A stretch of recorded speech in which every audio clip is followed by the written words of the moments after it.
una vez más a esta jornada de capacitación organizada por la Escuela Judicial. Hoy nos estamos reuniendo para nuestro tercer encuentro de la materia criminología, así que esperamos que aprovechen esta instancia de capacitación al máximo. Le damos la bienvenida a Ezequiel, a Fabián y a Jimena. Buenas tardes, ¿cómo están? Buenas tardes a todos, a todas. Bien, si estamos en condiciones, comenzamos el encuentro de hoy. Hoy vamos a hablar del módulo 3, ¿sí? Que tiene que ver con la teoría de la anomia y de los contactos diferenciales. Si quieren y hay alguna inquietud, podemos retomar algo para no pisarnos del encuentro anterior, ¿sí? De la escuela positivista. Si hay alguna duda a partir de la lectura, hay algún micrófono abierto, me parece. Bien, no lo veo. Si existiera alguna duda, la podemos retomar ahora, y si no, dejamos los últimos 20 minutos del encuentro para satisfacer cualquier duda de este encuentro o de los anteriores. Y si no surge nada, comenzamos. Voy a compartir. A ver.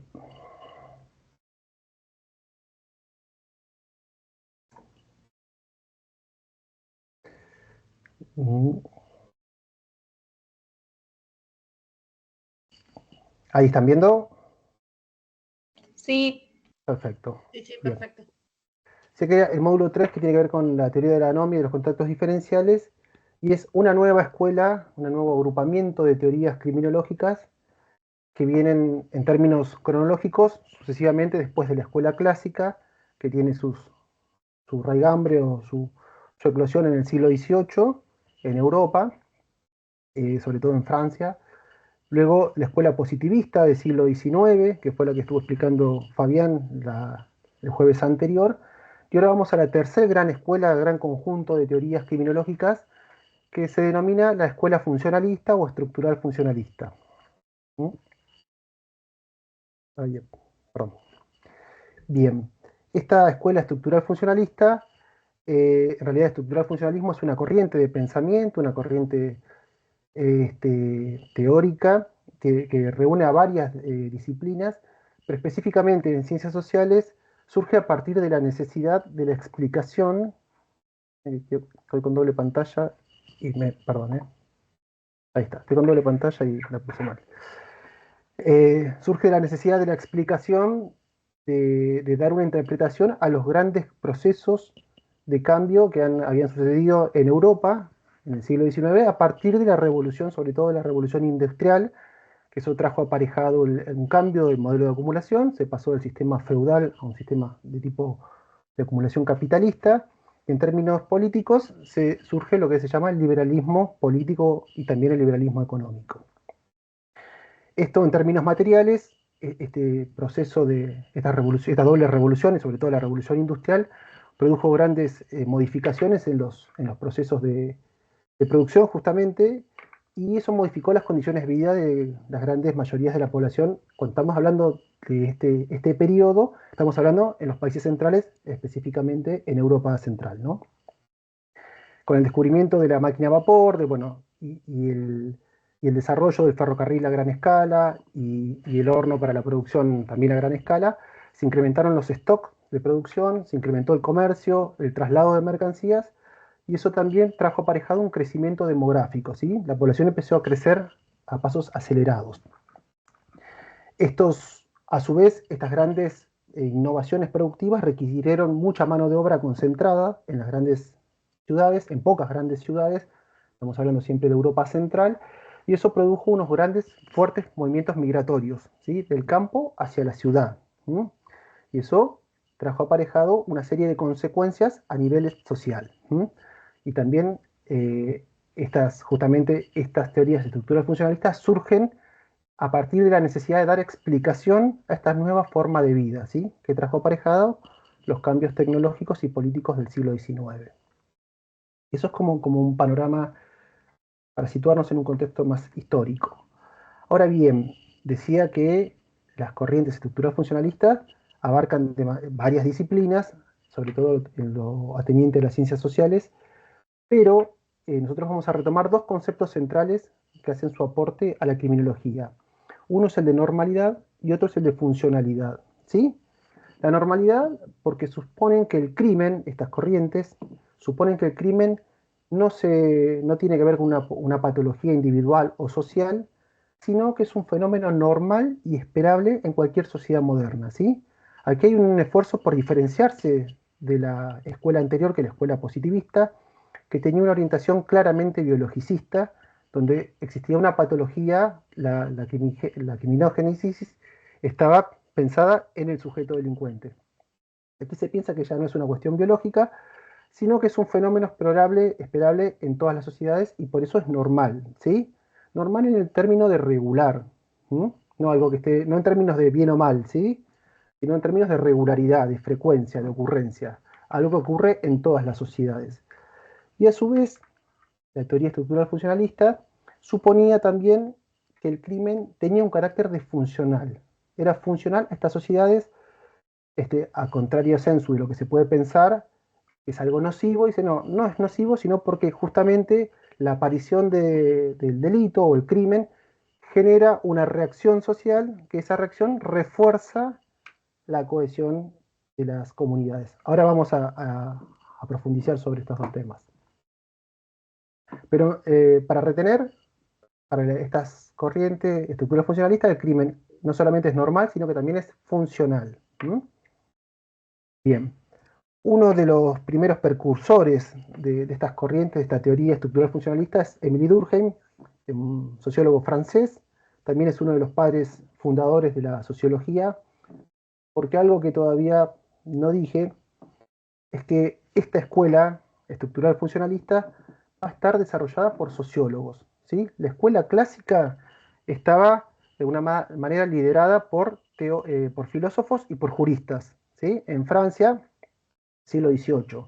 La escuela positivista, por médicos, por psiquiatras y por psicólogos, en Italia en el siglo XIX.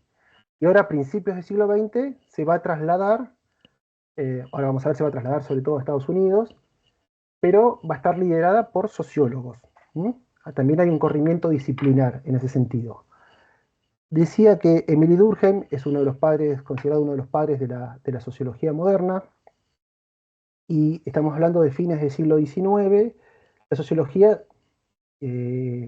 retoma el concepto Durkheim de Auguste Comte, un francés que también había mencionado Fabián en el encuentro anterior, que es uno también de los ideólogos del positivismo. Comte retoma el concepto de sociología o de física social, como lo denominó Comte, y para conseguir el estatus de ciencia de la sociología, lo que hacen es trasladan el método de las ciencias naturales a las ciencias sociales, ¿sí? De esa manera esperaban el reconocimiento de ciencia de la sociología. Y para ello desarrolla un método que tiene que ver a través de la observación de los hechos sociales. Un hecho social es un fenómeno social que podría ser observable. Ahora, ¿cuál es el problema de eso? Justamente las ciencias sociales, una de las mayores dificultades que tiene es lograr objetividad, justamente porque son fenómenos que atraviesan y que interpelan a los mismos investigadores y a la sociedad en donde ellos viven. Entonces, lo que sugería, lo que propuso Durkheim a través de este método, es tomar los fenómenos sociales como hechos sociales observables, ¿sí? Hechos objetivos. A través de un ejercicio de extrañamiento, el investigador, en este caso el sociólogo, debe tomar una distancia analítica de esos fenómenos y observarlos y estudiarlos como si fueran cosas. Un hecho social sería una cosa, en esos términos de palabra cosa, lo menciona Durkheim, pero sería un fenómeno social observable, ¿sí?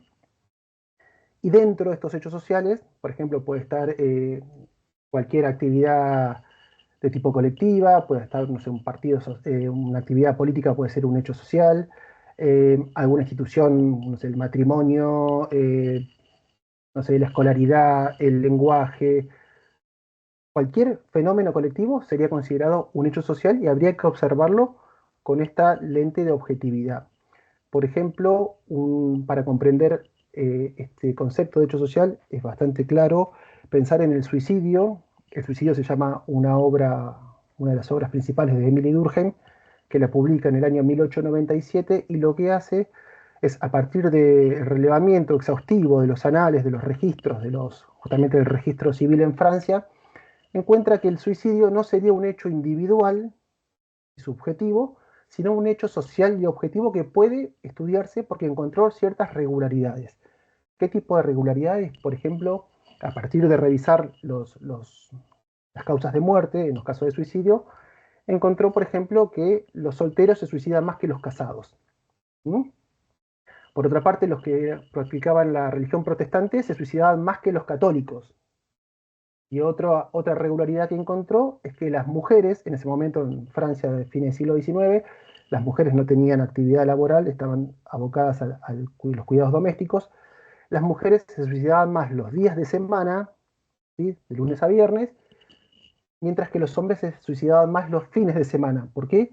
Porque los hombres tenían mayor actividad social de lunes a viernes que los días que trabajaban, y las mujeres estaban recluidas en sus casas, y ahí es donde aparecían mayores suicidios de las mujeres, y a la inversa, las mujeres eran las encargadas de mantener los vínculos sociales y armar los almuerzos y los encuentros sociales los fines de semana. Entonces estaban más activas, y ahí había menos suicidio de mujeres, ¿sí?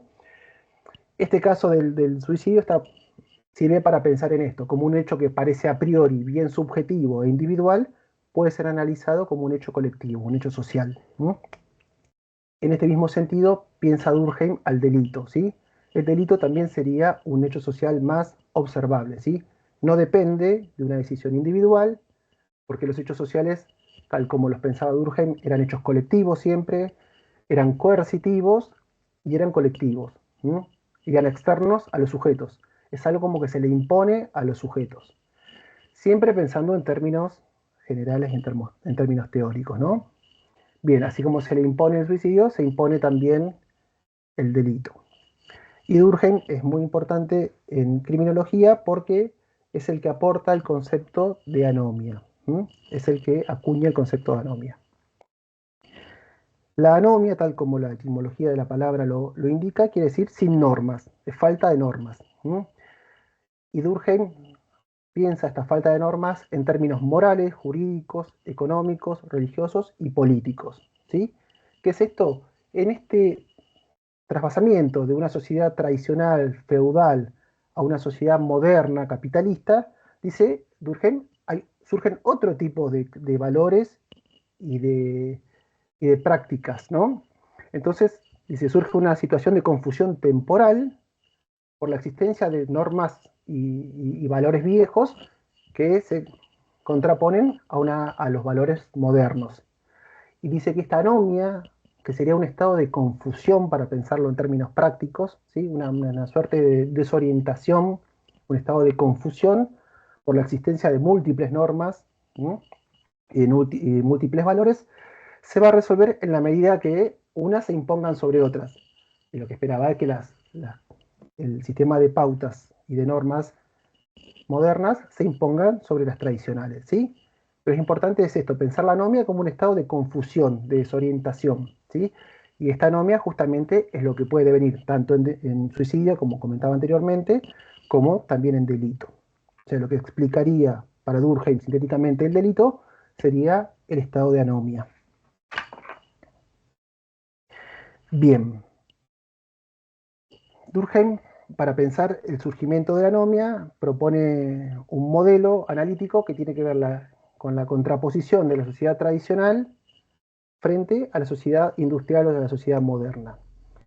Sostiene que en la sociedad tradicional la estructura social estaba dividida por grupos de clanes que estaban compuestos por individuos homogéneos, donde todos realizaban todas las tareas. Piensen en una comunidad primitiva, quizás no tan primitiva, puede ser feudal del principio del siglo XII, XIII, donde en una comunidad rural una familia desarrollaba todas las actividades vinculadas a la necesidad de su satisfacción.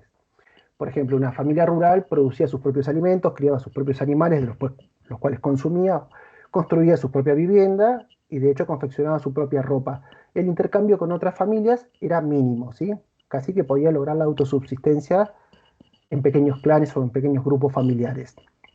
Ese tipo de comunidades, no estamos hablando de una familia nuclear de 8 personas, sino de pequeñas comunidades que vivían en pequeñas aldeas. Dice, el derecho en ese tipo de comunidades era un derecho represivo, ¿sí? Para pensarlo en términos de la ley del talión, ¿sí? Esto de ojo por ojo, diente por diente, era una comunidad con una fuerte con un fuerte autoritarismo por sobre sus integrantes, ¿sí? Sus integrantes sentían esta presión permanentemente de la observación y que debían respetar los parámetros normativos de esa comunidad. Y otro concepto que piensa Durkheim para pensar, para tratar de interpretar y de comprender qué es lo que mantiene cohesionada a la sociedad, es el de solidaridad social, ¿sí? La solidaridad social es un concepto que tiene que ver con los vínculos sociales que conservan el sistema y permiten la cohesión social, ¿sí? Que es lo que permite mantener a la comunidad integrada, que no se disuelva. Y esto es una condición fundamental para la vida colectiva, ¿sí? Ahora, Durkheim dice que en la sociedad tradicional el tipo de solidaridad era mecánica, es decir, como una solidaridad automática, ¿sí? Espontánea, no había que pensarla mucho, se daba naturalmente. Esto, pensemos en esto, en una familia que alguien se encargaba de criar los animales, otro de cosechar no sé, las frutas, las hortalizas, lo que fuera, dentro de la misma familia, dentro del mismo clan, confeccionaban su propia ropa, etcétera, etcétera, ¿sí? Ahí la solidaridad se daba de forma automática, mecánica. Y este tipo de sociedad tradicional, como decía anteriormente, tiene una fuerte conciencia colectiva. La conciencia colectiva también es otro concepto acuñado por Durkheim, que tiene que ver, por Durkheim, perdón, que tiene que ver con el conjunto de creencias y valores y sentimientos también, que son comunes al término medio, es decir, a la mayoría de los miembros de una misma comunidad, ¿no? Es el conjunto de creencias, de valores, el sistema de creencias y valores. Y esta conciencia colectiva en esta sociedad tradicional era bien fuerte, ¿sí? Era bien homogénea, era como bien eh, amalgamada, ¿sí? Era como un núcleo bien duro, las pequeñas comunidades tradicionales, pero las contrarias que eran bien autoritarias, ¿no? Ahora, ¿qué pasa? Con el modelo de la sociedad industrial, la sociedad moderna, la sociedad capitalista, con este incremento de la producción gracias a la revolución industrial, surge lo que se llama la división social del trabajo. ¿Qué es esto? Ya no, las familias no van a resolver todas sus necesidades al interior de la familia o al interior del clan, sino que van a empezar a especializarse, ¿no? Alguien se va a dedicar a la agricultura, otro se dedica a la industria, dentro de la industria hay un montón de ramas, surgen las actividades profesionales, y cada persona se dedica a alguna actividad en particular. Hoy en día cada uno de nosotros nos dedicamos a una actividad particular que nos genera un ingreso y gracias a ese ingreso intercambiamos dinero para satisfacer las necesidades de alimentación, de ropa, de vivienda, etcétera, etcétera. ¿Sí? Entonces surge lo que se llama la división social del trabajo. En esta sociedad moderna aparece lo que es el derecho penal moderno, acá dice derecho restitutivo, pero no hay que pensarlo en términos de la justicia restaurativa ni restitutiva, sino en el derecho penal moderno, ¿sí?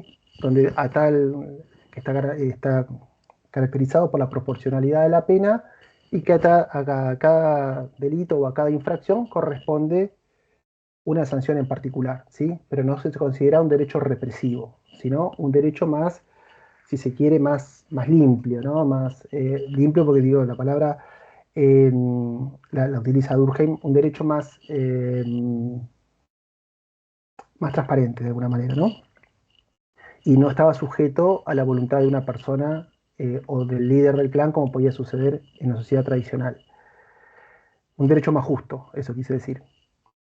El tipo de solidaridad que se da en la sociedad moderna, estos vínculos sociales que mantienen la cohesión social, la denominó solidaridad orgánica, ¿sí? Que ya no es automática, no es espontánea, sino que tiene que ver más con una solidaridad pragmática, ¿sí? De necesidad, una solidaridad más inteligente, de saber que necesito del otro porque yo mismo no puedo resolverla, no puedo producir mis alimentos, ni mi ropa, ni mi vivienda, etcétera. Entonces empiezan las personas a vincularse por una necesidad, ¿sí?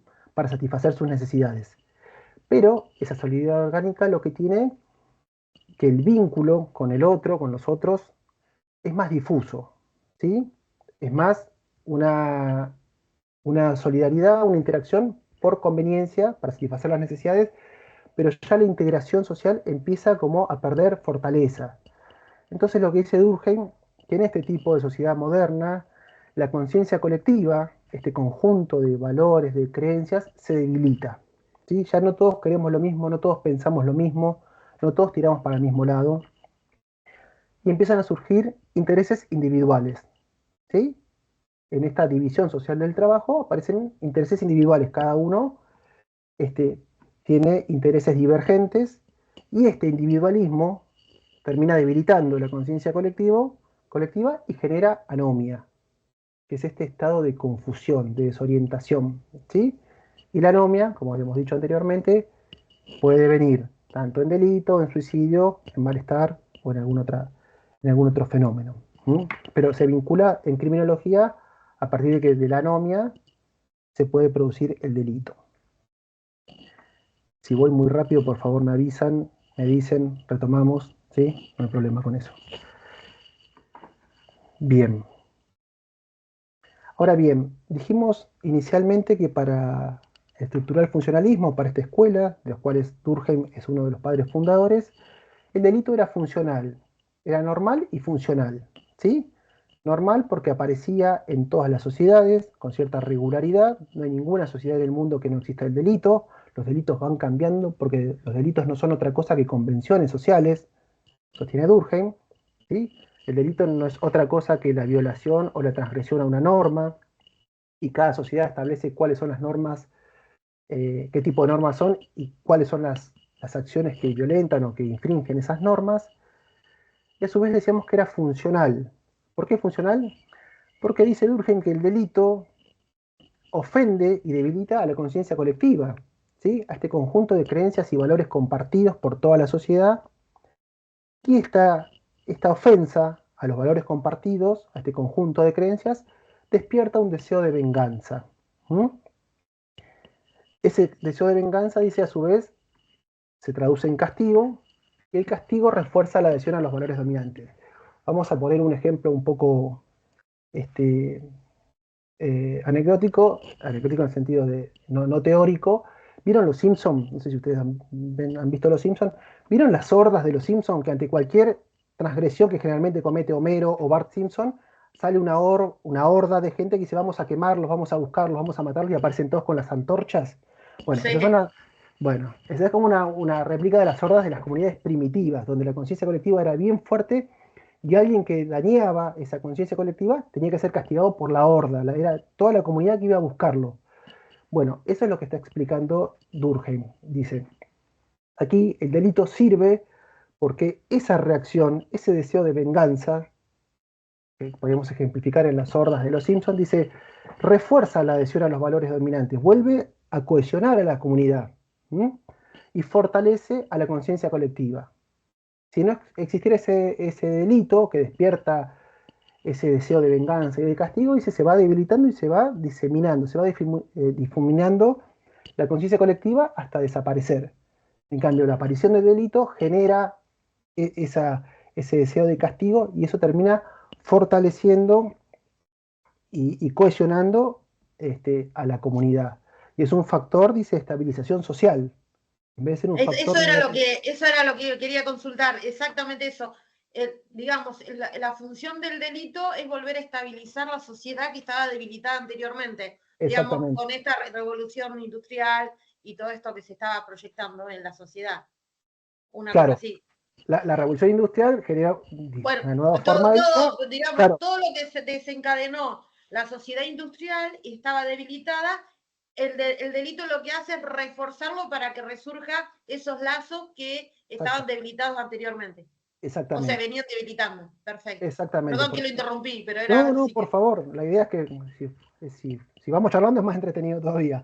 La idea es esta, justamente en las sociedades modernas, la interacción cambia en relación a las sociedades tradicionales, cada uno se especializa en alguna actividad, y dice Durkheim, la conciencia colectiva, este conjunto de creencias y valores se debilita, porque surge el individualismo, intereses individuales, ¿sí? Que están por encima de los intereses comunitarios. Entonces dice, el delito en este punto es funcional porque despierta el deseo de castigo y ese deseo de castigo justamente es el que vuelve a reforzar y a fortalecer esos valores comunitarios, ¿no? En ese sentido es positivo y es funcional el delito para la teoría estructural funcionalista. Hay que hacer una aclaración que Durkheim habla siempre en términos teóricos y en términos macro, ¿sí? No está hablando ni de qué tipo de delito, ni cuál es la cuantía del delito, porque dice Durkheim que en todas las sociedades tiene que haber una proporción de delito esperable, ¿sí? Lo que nunca dice es qué tipo, cuál es la cuantía, cuál es la proporción esperable para que no sea excesiva, ¿no? Pero que una porción adecuada es positiva en ese sentido porque refuerza la conciencia colectiva. Bien. Entonces decíamos, para Durkheim, para sintetizar, el delito es producto de las normas y las convenciones sociales, el delito está en todas las sociedades, ¿sí? No hay sociedad que no tenga delito. Durkheim en un momento dice, no hay una sociedad de santos, ¿sí? No es posible una sociedad donde no exista el delito, porque el delito no es otra cosa que la violación a determinadas convenciones, ¿sí? Y cada sociedad tiene sus propias normas y convenciones, y quizás lo que es delito en una sociedad no es delito en otra y viceversa, pero en todas hay alguna transgresión, ¿sí? No siempre es lo mismo. Y cuando habla de normalidad es en el plano social, no individual, ¿sí? Decíamos, Durkheim está pensando siempre en términos sociales, generales, ¿sí? No en cada sujeto, no en un sujeto en términos individuales. Los delitos son actos que ofenden a la conciencia colectiva, al alma común, ¿sí? Esta conciencia colectiva sería como el alma común de la sociedad, y al ofenderla surge este deseo de castigo que refuerza la adhesión a esta conciencia colectiva, este deseo de venganza que comentábamos en esta ilustración de las hordas. Eso genera cohesión de la comunidad. Y dice, por eso el delito y por ende el castigo es un factor de cohesión y de estabilización social, ¿sí? Entonces hasta aquí tenemos que el delito no es algo malo, ¿sí? En términos de determinada proporción es algo inclusive positivo, porque mantiene unida a la sociedad, marca cuáles son los límites de lo que se puede hacer y lo que no se puede hacer. Y cuando alguien infringe una norma, justamente ese deseo de castigo refuerza el alma común, refuerza la conciencia colectiva. Bien, hasta aquí con Durkheim. Yo había comentado originalmente que había un desplazamiento en criminología de lo que era la centralidad europea, ¿sí? De Francia y de Italia, con la escuela clásica y la escuela positivista, hacia los Estados Unidos. Esto tiene que ver con, dentro de las teorías estructurales funcionalistas, lo que se denomina la escuela de Chicago, ¿sí? La escuela de Chicago también se denomina, bueno, justamente tiene que ver con una serie de autores y de investigadores y de teóricos vinculados a la Universidad de Chicago, que también hay escuela de Chicago en términos arquitectónicos y en términos de economía, en estas disciplinas, pero en lo que es criminología, la escuela de Chicago ha tomado un rol preponderante a principios del siglo XX, ¿sí? Entonces se genera un doble desplazamiento, por un lado geográfico, se traslada de Europa, del centro de Europa, a los Estados Unidos, la mayor producción en términos de teoría criminológica, y también hay un desplazamiento disciplinario, esto que decía anteriormente, que ya no son ni juristas ni médicos los que van a producir teoría criminológica, sino van a ser los sociólogos y los antropólogos, ¿no? Bien, bueno, eso es una imagen de Chicago de los años principios del siglo XX. Ahora, ¿por qué la escuela de Chicago y por qué específicamente esto tiene lugar en Chicago, ¿no? Hay varios factores que explican cuál es la centralidad de Chicago. Uno de ellos es que Chicago, ya en 1870, era la segunda ciudad más grande de Estados Unidos, detrás de Nueva York. ¿Y qué pasó? En el año 1971 hubo un incendio muy grande que derribó o destruyó casi la mitad de las viviendas de Chicago. Entonces el Estado activa un plan de reactivación y de reconstrucción de la ciudad, justamente en consonancia con algún descubrimiento de tipo constructivo, técnicas constructivas en arquitectura que tiene que ver con el uso del hormigón armado y del acero. Entonces, en muy pocas décadas, en 1 o 2 décadas, Chicago se erige como una ciudad, la llamaban la ciudad de los rascacielos, y se erige como una de las ciudades más modernas de los Estados Unidos.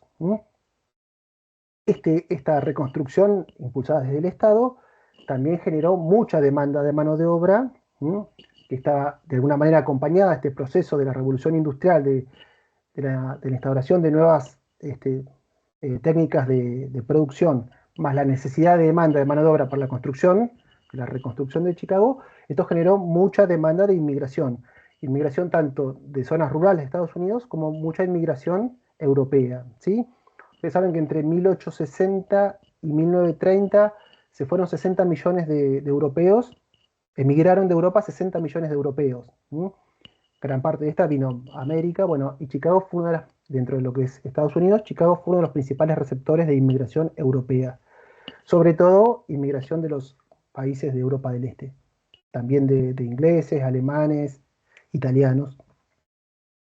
Pero bueno, para ir pensando un poco, ven, no sé si ven la imagen, la primera es como una imagen bastante caótica del centro ahí de Chicago, bueno, cómo era la vida en Chicago en principios del siglo XX, ¿no? Una masa importantísima de inmigrantes, un crecimiento demográfico exponencial que se van generando distintas condiciones de vida, ¿no? Y para ir pensando y para ir sumando condimentos a esta forma de vida caótica y no planificada del crecimiento de la ciudad, por ejemplo, en los primeros años del siglo XX, justamente específicamente en el año 1920, se decreta lo que se llama la ley seca. La ley seca era la prohibición de destilar, es decir, de producir bebidas alcohólicas y de comercializarlas, ¿sí? No de consumirlas. Estaba prohibida la producción y la comercialización, ¿sí? Porque hubo una corriente ahí vinculada a intereses religiosos, llamada templanza, que decía, que sostenía que los niveles de pobreza y de marginalidad observados en estas grandes ciudades tenían que ver con el consumo de alcohol, ¿sí? Esta era una corriente protestante, y entonces el gobierno de los Estados Unidos decreta la ley seca. ¿Qué se imaginan que pasó con la declaración de la ley seca? Y por ende siempre existe el contrabando. A una norma se trata de evadirlo de alguna manera. Claro, Lo prohibido es lo que incentiva al hombre a poder sobreponer lo prohibido. Exactamente, pasó justamente eso. Con la prohibición de la producción de alcohol en términos legales, bueno, surge todo un mercado paralelo del contrabando, de la producción, no solamente la importación ilegal desde Europa, sino también la producción ilegal de alcohol y el contrabando del mismo, y surgen grandes estructuras criminales. En Chicago, a principios del siglo XX... No fue, perdón. Sí. Fernanda, no sé por qué no me conectó la cámara. ¿No fue por lo que cayó El Padrino?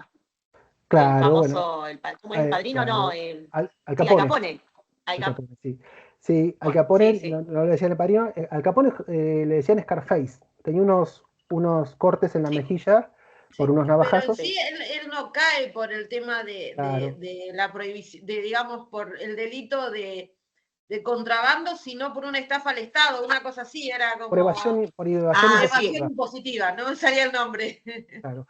Al Capone es un ciudadano norteamericano, hijo de inmigrantes italianos que nace en Brooklyn, no nace en Chicago, pero ya en las primeras décadas del siglo XX, creo que en 1910 o 15, se traslada a Chicago y se inserta en una organización criminal, y bueno, a partir de sus características personales, empieza a liderar esta organización criminal. Era conocido como Scarface, Al Capone, Alphonse Capone se llamaba, por unas cicatrices que tenía. Y bueno, y este contrabando está asociado, por supuesto, a prácticas muy violentas, hubo muchos asesinatos, bueno, vinculación con la policía, etcétera, etcétera, pero termina siendo apresado en 1931 por evasión impositiva. Eso está bien ilustrado en la película Los Intocables, ¿se acuerdan de Los Intocables de Elliot Ness con... ¿cómo era el actor? Ahí se me fue, bueno, no importa. Una película de Brian De Palma, y justamente Brian De Palma también es el mismo director de la película Scarface, con Al Pacino, pero bueno, que habla no de la mafia de Chicago, sino de la mafia cubana en Miami. Pero bueno, también para ver cómo está caracterizada esta época, fue así, ante la prohibición de la producción y la venta de alcohol, bueno, surge todo un mercado paralelo muy violento que incrementa exponencialmente la criminalidad. Antes de 1920, en todo Estados Unidos había 4.000 personas detenidas en ámbito federal. Para 1933, cuando se deroga la ley, cuando se dan cuenta que la ley seca no funciona, había casi 27.000 personas presas. Así como que quintuplicó o sextuplicó la cantidad de población detenida solamente por la promulgación de la ley seca, para ver cómo funciona, ¿no? Bien, decíamos porque Chicago también en este periodo es donde se da también la Gran Depresión, ¿sí? El lunes negro, la depresión económica de 1929, que dura hasta 1933. Entonces, toda esta masa de inmigrantes hacinadas en una misma ciudad, de golpe cae la bolsa y de golpe se incrementa el desempleo, bueno, y grandes masas de cientos de miles de personas, de trabajadores y muchos de ellos inmigrantes, quedan a la deriva sin trabajo. Y todos estos fenómenos que veníamos comentando dan origen a lo que se llama en ciencias sociales la cuestión social, ¿sí? Es la preocupación por la cuestión social. La cuestión social tiene que ver con las condiciones de vida de las poblaciones, con la marginalidad, con determinadas conductas delictivas, con la prostitución, con el consumo de sustancias tóxicas, con el desempleo. Bueno, todos estos fenómenos se engloban en lo que se denomina la cuestión social. Y esta cuestión social empezó a preocupar de sobremanera a la clase dirigente. Por eso ya, un poquito antes de esta Gran Depresión, en 1890, John Rockefeller, uno de los magnates del petróleo y del acero en Estados Unidos, financia, de hecho genera una donación muy importante, para financiar la creación de la Universidad de Chicago, que se crea en 1890, y enseguida, en 1892, la creación del Departamento de Sociología, ¿sí? Esto no es casual, porque justamente es alguien de la élite económica de Estados Unidos financiando las investigaciones sociales, porque de fondo lo que querían era comprender qué estaba pasando en estas ciudades para ver cómo podían resolverlo. Si cómo podían contener esta gran masa de población creciente y con grandes niveles de criminalidad, de marginalidad, etc. ¿Sí?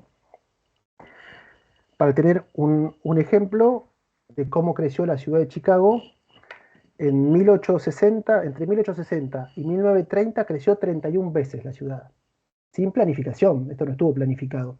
Entonces, imagínense cuando una ciudad explota y vienen cantidades de colectivos de inmigrantes casi a diario, bueno, cómo se acomodan, cómo viven, dónde se instalan, bueno, todo eso fue un tema de investigación.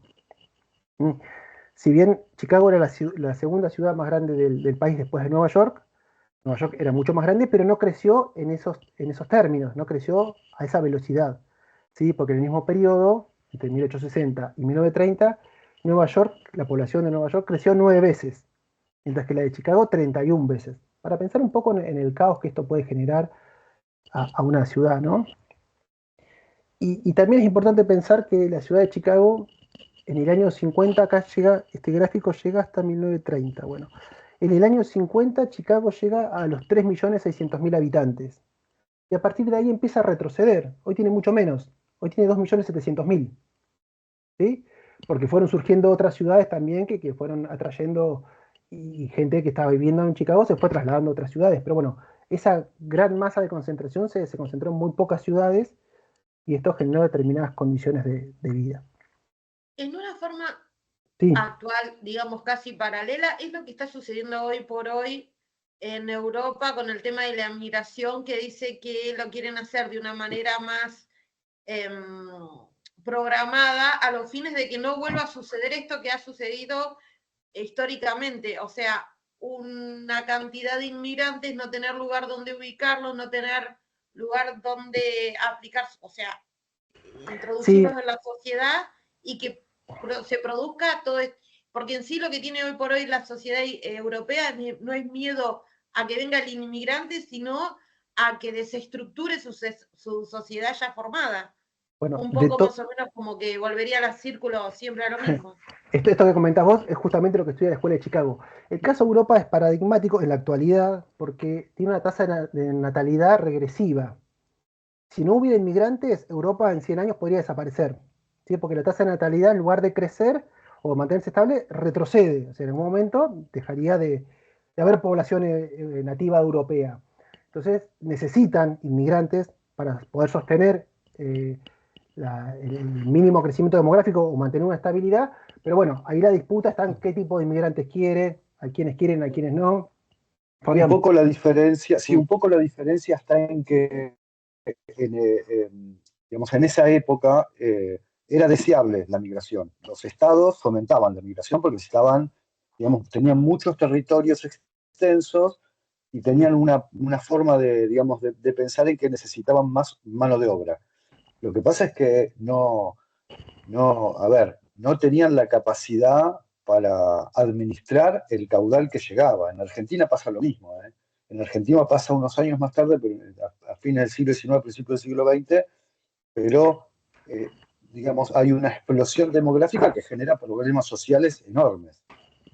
Europa actualmente tiene como un problema en que quiere pero no quiere. Es decir, necesita pero en el fondo no quiere. Entonces es un poco diferente. Sí, o quiere pero no lo puede decir en voz alta, porque... Claro, también, sí. Dejan pasar, hay algunos necesitan mano de obra, y sobre todo en determinados trabajos de baja calificación, entonces necesitan inmigrantes también para hacer esos tipos de trabajo. Pensá también que, nos estamos yendo de tema bastante, pero que determinados trabajos de baja calificación tienen un carácter de estacionalidad. Entonces a ellos les conviene que no estén registrados porque no pagarían el paro o el seguro de desempleo. Entonces pueden contratar en las temporadas, pongamos un ejemplo, no sé, en Capri, la temporada estival en Italia, se puede dar el lujo de contratar inmigrantes solamente por los 3 meses que dura la temporada, y el resto del tiempo no están obligados a darle un seguro de desempleo o pagarles el paro, como le llaman en España. Eso te permite tener a los inmigrantes sin registrar esa posibilidad más discrecional de la contratación y sobre todo en condiciones temporales, ¿no? Bien, bueno, ahí nos fuimos del tema. Perdón que lo saqué del tema, pero bueno, quise más o menos tomarlo con un paralelismo. Pero justamente la escuela de Chicago, pasa en Estados Unidos, tiene que ver con eso, con la necesidad de conocer, de interpretar, de analizar y de generar herramientas analíticas para ver cómo se integran estas distintas comunidades, estas grandes masas de inmigrantes en una misma ciudad. ¿Sí? Esa era una preocupación real, justamente estaba financiada por el poder económico, en este caso por Rockefeller, y surgen una serie de autores que en su momento han tenido mucho renombre, muy reconocidos, que inclusive incitaban a sus alumnos a que sus tesis doctorales o sus tesis de grado la realizaran en el mismo Chicago, estudiando este tipo, cómo se da la integración, ¿sí? Entonces la Escuela de Chicago, que es este conjunto de investigadores vinculados alrededor de la Universidad de Chicago, su preocupación estaba vinculada en términos de lo que es la integración social. Querían explicar y comprender cómo se da el fenómeno de la integración social. Y aquí, en términos de criminología, el objeto de estudio ya no será el delincuente individual, como sí lo era para la escuela positivista, sino va a ser la ciudad. El objeto de estudio va a pasar a ser la ciudad, es decir, estudiar los individuos en su hábitat, ¿sí? Y la ciudad de Chicago se convertiría como en un gran laboratorio de investigaciones. Y habría numerosos autores, investigadores, investigando cómo se genera, cómo se fomenta, cómo se propicia la integración al interior de la ciudad de Chicago. Ahí se da mucha prioridad a las investigaciones de tipo empírica, ¿sí? El fieldwork, el trabajo de campo, empieza a ser financiado por la Universidad de Chicago y hay muchas posibilidades de hacer este tipo de investigaciones. Y surge en este contexto lo que se denomina la escuela urbana o la ecología, perdón, la escuela ecológica o la escuela ecológica o la ecología urbana, me confundí con los conceptos, que retoman de la biología determinados conceptos como el organismo, función, simbiosis, competición, asimilación, cooperación, pensando en cómo las determinadas especies animales compiten en el espacio. Bueno, eso cómo lo trasladan para analizar la integración en la ciudad. Aquí uno de esos autores de renombre se llama Ernest Burgess, que en 1925 diseña un esquema, un modelo, se llama modelo de círculos concéntricos, ¿sí? Para pensar cómo se da este fenómeno de la integración en las ciudades, ¿no? Pensando desde el punto de vista de la ecología humana, ¿sí? Pensando cómo las especies compiten por la supervivencia. Dice, los humanos no compiten por la supervivencia en sí, sino que compiten por el uso del suelo en las grandes ciudades. Y ahí tenemos determinados círculos que van del centro hacia la periferia, El centro de negocios y financiero, dice, luego viene la zona de transición, donde se radican las clases pobres e inmigrantes, la zona de obreros calificados, la zona de barrios residenciales y por último las zonas periféricas. Acá hay un ejemplo del libro de Burgués. Esa es la ciudad de Chicago, ese es el lago Michigan, y cómo se dan este modelo teórico de círculos concéntricos para explicar cómo se distribuye la población y cómo coexiste la población en un mismo territorio, ¿no? Y dice, tomando la analogía de las especies animales, dice que se dan determinados fenómenos de competencia y de equilibrio. Dice, las especies, en este caso los distintos sectores sociales, los distintos grupos de colectividades de inmigrantes, compiten por el uso del espacio un tiempo, hasta que algunos de estos sectores, algunas de estas comunidades, se puede imponer por sobre la otra. Y luego se pasa a un periodo de equilibrio, de estabilidad, donde aparecen otros mecanismos como puede ser el de cooperación, hasta que aparece otra, no sería otra especie, sino otra colectividad, otro sector social, con otros intereses, que vuelve a competir por el uso del suelo y se van generando desplazamientos desde el centro hacia la periferia. Así explica uno de estos autores cómo se da la integración social en la ciudad de Chicago. Para pensar ahí, bueno, después del centro de negocios aparece la zona de las clases pobres, el segundo círculo, donde está la pequeña Italia o Little Sicily, los guetos, Chinatown, el barrio chino. Después, en tercer lugar, aparece la zona más de residentes alemanes y de edificios más residenciales. Y por último, la quinta zona, la más alejada del centro, dice donde se instalan, a partir de este proceso de desplazamiento, dice las clases medias altas se desplazan bien fuera del centro y se llama la zona de commuter zone, que los commuter zone son los trabajadores que viajan todos los días al centro a trabajar. Para pensar, no sé, la gente que vive en Pilar o Nordelta, que se traslada, no sé, 20, 30 kilómetros diariamente para ir a trabajar al centro financiero de la ciudad de Buenos Aires. ¿Sí? No viven en Buenos Aires, no viven ahí, no sé, en el centro financiero o económico, sino que se trasladan todos los días 20, 30 kilómetros para trabajar diariamente ahí. Este es un modelo teórico que surge de la Escuela de Chicago, tiene que ver con la sociología urbana, pero para pensar también cómo se da la coexistencia y la integración en esta ciudad. Porque, insisto, lo que les preocupaba a estos autores era el problema de la integración social. ¿Cómo explicaban la integración social? Y justamente estaban buscando herramientas analíticas para poder sostener la integración social, darle herramientas a las élites políticas y dominantes, justamente para poder de alguna manera gestionar y administrar este caos de distintos intereses, colectividades y barrios. Bien, específicamente en criminología, la Escuela de Chicago desarrolló varias teorías que comparten determinadas premisas centrales, pero bueno, algunas se diferencian bastante entre sí. Acá vamos a mencionar a 5, de las cuales nos vamos a quedar, vamos a hacer hincapié en las últimas 2. Tenemos la teoría de la desorganización social, teorías del control, teorías de las subculturas, teoría de la anomia o la tensión, y la teoría de la asociación diferencial, ¿sí? Que vamos a hacer más hincapié en las últimas 2. Ahora vamos a repasar muy por arriba las anteriores. Específicamente estamos hablando en materia criminológica, ¿no? Ya no tanto en sociología urbana, pero bueno, toman parte de estos preceptos de la sociología urbana o de la escuela ecológica. Justamente la teoría de la desorganización social sostiene que lo que produjo la desorganización fue la migración a gran escala del campo. ¿Se escucha ahí? Ah, perdón. Sí. Perdón. Saltó una fase pero bueno, tengo internet todavía. Esperen que... Ah, pero se fue la imagen, ¿no? No, está todo bien, está todo perfecto. No, se ve. Bien, yo no la veo. Esperen un segundito, por favor. Tengo que dejar de compartir porque tenía conectada la otra pantalla y vuelvo a compartir. Bien. Está fallando con la lluvia, se ve que se mojó y salta una de las fases. A ver, ahí sí se ve. Ahí se ve bien. Perfecto, bien, buenísimo.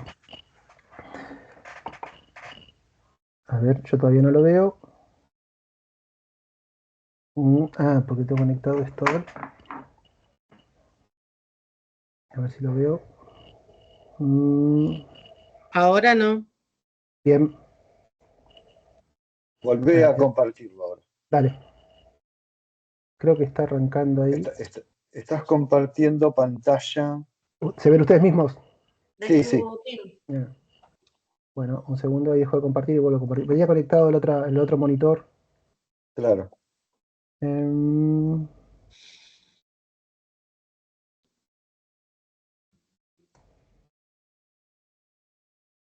A ver ahí.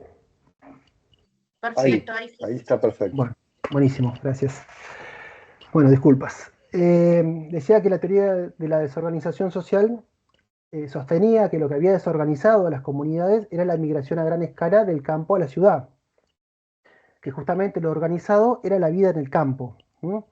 Y la vida en el campo estaba arreglada justamente por grupos primarios y secundarios, donde los grupos primarios estaban compuestos por la familia, por los ancianos del pueblo, donde había un trato personalizado, ¿sí? Entonces, los jóvenes de alguna manera se sentían como liderados o guiados por estas figuras de grupos primarios. Y estos grupos primarios estaban de alguna manera también caracterizados por los roles maestros del sacerdote, del médico, del juez, de los pueblos, y eso generaban como referencia. Ahora bien, en las grandes ciudades esas referencias se pierden. Aparecen otros grupos secundarios que están vinculadas a las instituciones como la escuela o la iglesia, donde el trato ya es despersonalizado. Entonces, al perderse esas referencias, desorganiza la vida comunitaria. Entonces, esa es una de las, a grandes rasgos, una de las principales explicaciones, ¿sí? La migración del campo a la ciudad desorganizó la vida comunitaria. Se pierden las referencias significativas y eso genera desorden. Eso sería una de las posibles explicaciones del delito, ¿no? Otra de las explicaciones tiene que ver con la teoría del control, que también surge de la escuela de Chicago. Sostiene que la delincuencia se explica porque todas las personas tenemos una tendencia innata hacia los comportamientos desviados, ¿sí? Todos tenemos alguna compulsión por transgredir las normas. ¿Y qué pasa? Dice, en realidad lo que hay es un control, por un punto, un control externo de las instituciones que nos autolimitan, nos limitan, no nos autolimitan, sino que nos limitan y contienen la familia, la escuela, el grupo de pares, de alguna manera contienen y controlan nuestros impulsos transgresores, ¿no? Y después, años más tarde, Hirschi dice que en realidad, además de estos controles externos, también aparece y juega de manera relevante el control interno, es el autocontrol, esta capacidad que tienen las personas para autorregularse, ¿sí? Para justamente controlar sus impulsos más antisociales. Entonces, en este caso, para la teoría del control, la delincuencia se explica cuando fallan alguno de estos dos elementos, o el control externo de las instituciones, cuando las instituciones ya no pueden regular las pulsiones que tenemos de transgresoras, o cuando falla el autocontrol interno. Nosotros ya no podemos controlar nuestros impulsos. En esos casos, por falta de control interno o externo, es donde se puede generar el delito. Esto estamos como haciendo... En esta teoría entonces tiene mucho que ver el tema de la cuestión psicológica, ¿no? Porque Exacto. Es como que le da más participación a lo interno, que en las otras, digamos, era más social, o tenía que ver más con el control social o el delito en función de lo social, de lo sociológico. Exactamente. Al principio, esto hay como dos etapas en la teoría del control. Este autor primero específicamente habla del control externo. Durante muchos años sostuvo que el problema era el control externo, que fallaba, las instituciones que fallaba la escuela, fallaba la iglesia, fallaba la familia, fallaba el grupo de pares, y varios años más tarde reformula su teoría e incorpora la cuestión, como decís vos, más de orden psicológico y de autorregulación y de autocontrol. ¿Sí? Esa capacidad que tienen los sujetos de autocontrolarse y autorregularse, ¿sí? De contener sus impulsos. Esto es como en una segunda etapa que incorpora esta perspectiva más, si se quiere, más psicológica, como decías. Pero sí, es como si vos, el resto de esta escuela de Chicago tiene que ver más con factores sociales. Bien, en esta misma línea también de los factores sociales surge otra teoría de las subculturas, está desarrollada por dos autores, Cloward y Olin, donde dice que la marginalidad, que dentro del contexto de la marginalidad se genera un contexto propicio para el delito, ¿no?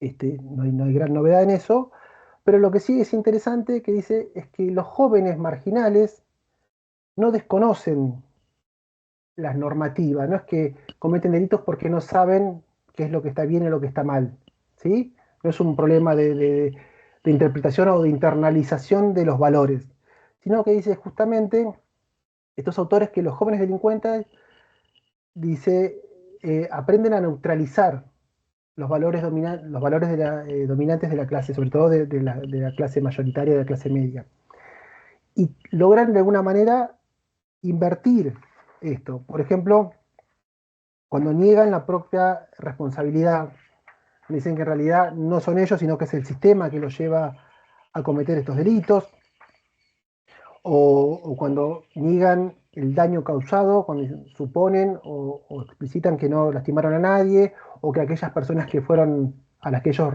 en el caso que hayan robado, tenían mucho más dinero que ellos, o la negación de la víctima, cuando suponen que la otra persona los agredió primero, que ellos solamente se estaban defendiendo, o cuando de alguna manera trasladan la responsabilidad a los condenadores, como la policía es corrupta, o el juez es corrupto, o la policía me persigue.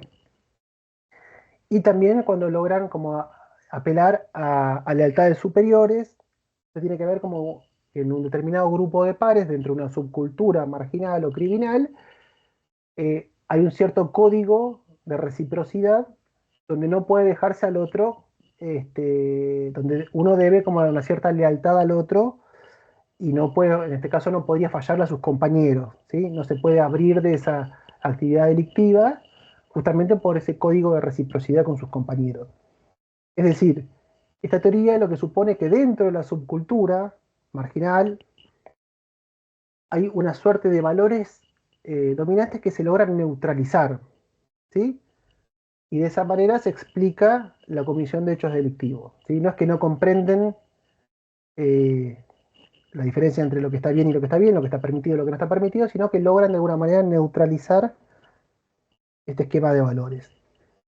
Una consulta, lo que me llama Sí. la atención en esta teoría de subcultura es que está enfocado directamente a los jóvenes. Es como que Sí. no es que es la sociedad o un sector social, es puntualmente desde la parte marginal los jóvenes como rehenes de esta cuestión marginal que viven dentro de un sector social. Casi toda la escuela de Chicago hace hincapié sobre todo en los jóvenes, ¿sí? Porque justamente al querer analizar cómo empiezan a cometerse los delitos, hacen hincapié y ponen el foco ahí en la integración de los jóvenes a esta nueva ciudad cosmopolita, a este crisol de razas. Es un concepto que usan los autores, crisol de razas, o cómo los jóvenes se integran a esta pluralidad de intereses, de comunidades, de valores, y hacen, generalmente todos los autores de la escuela de Chicago hacen mucho hincapié en los jóvenes, ¿sí?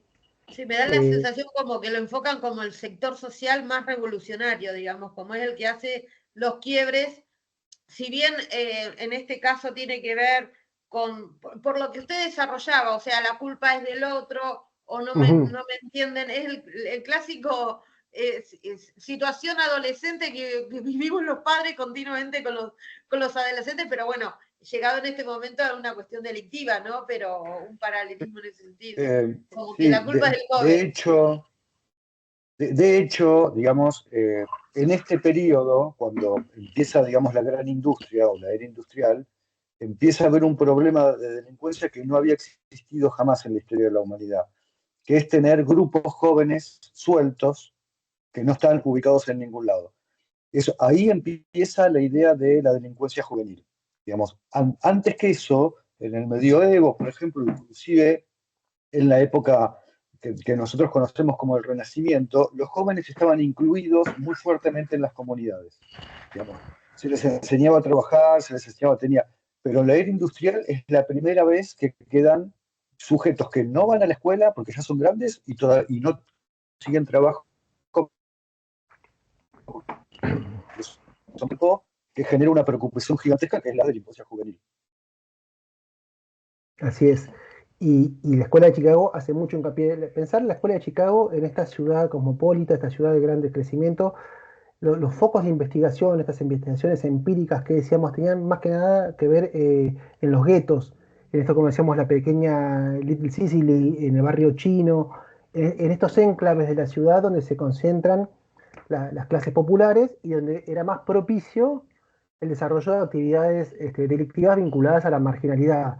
Y en esa casi siempre estaban los jóvenes, digo, casi siempre en el sentido de que justamente los jóvenes son un actor fundamental para comprender la reproducción de estas actividades delictivas. Y en eso, como decías vos, se pone mucho foco en la juventud, sobre todo en la teoría de la subcultura. Bien. Ahora vamos a adentrarnos en lo que es la teoría de la anomia de la atención, que es uno de los ejes centrales de este módulo. La teoría de la anomia o la atención fue desarrollada por Robert Merton, ¿sí? Que es un investigador, un sociólogo que trabajaba en la Universidad de Chicago. Si bien el título, el nombre original no es Robert Merton, sino también era un inmigrante de los países del este, era Meyer Skolnick.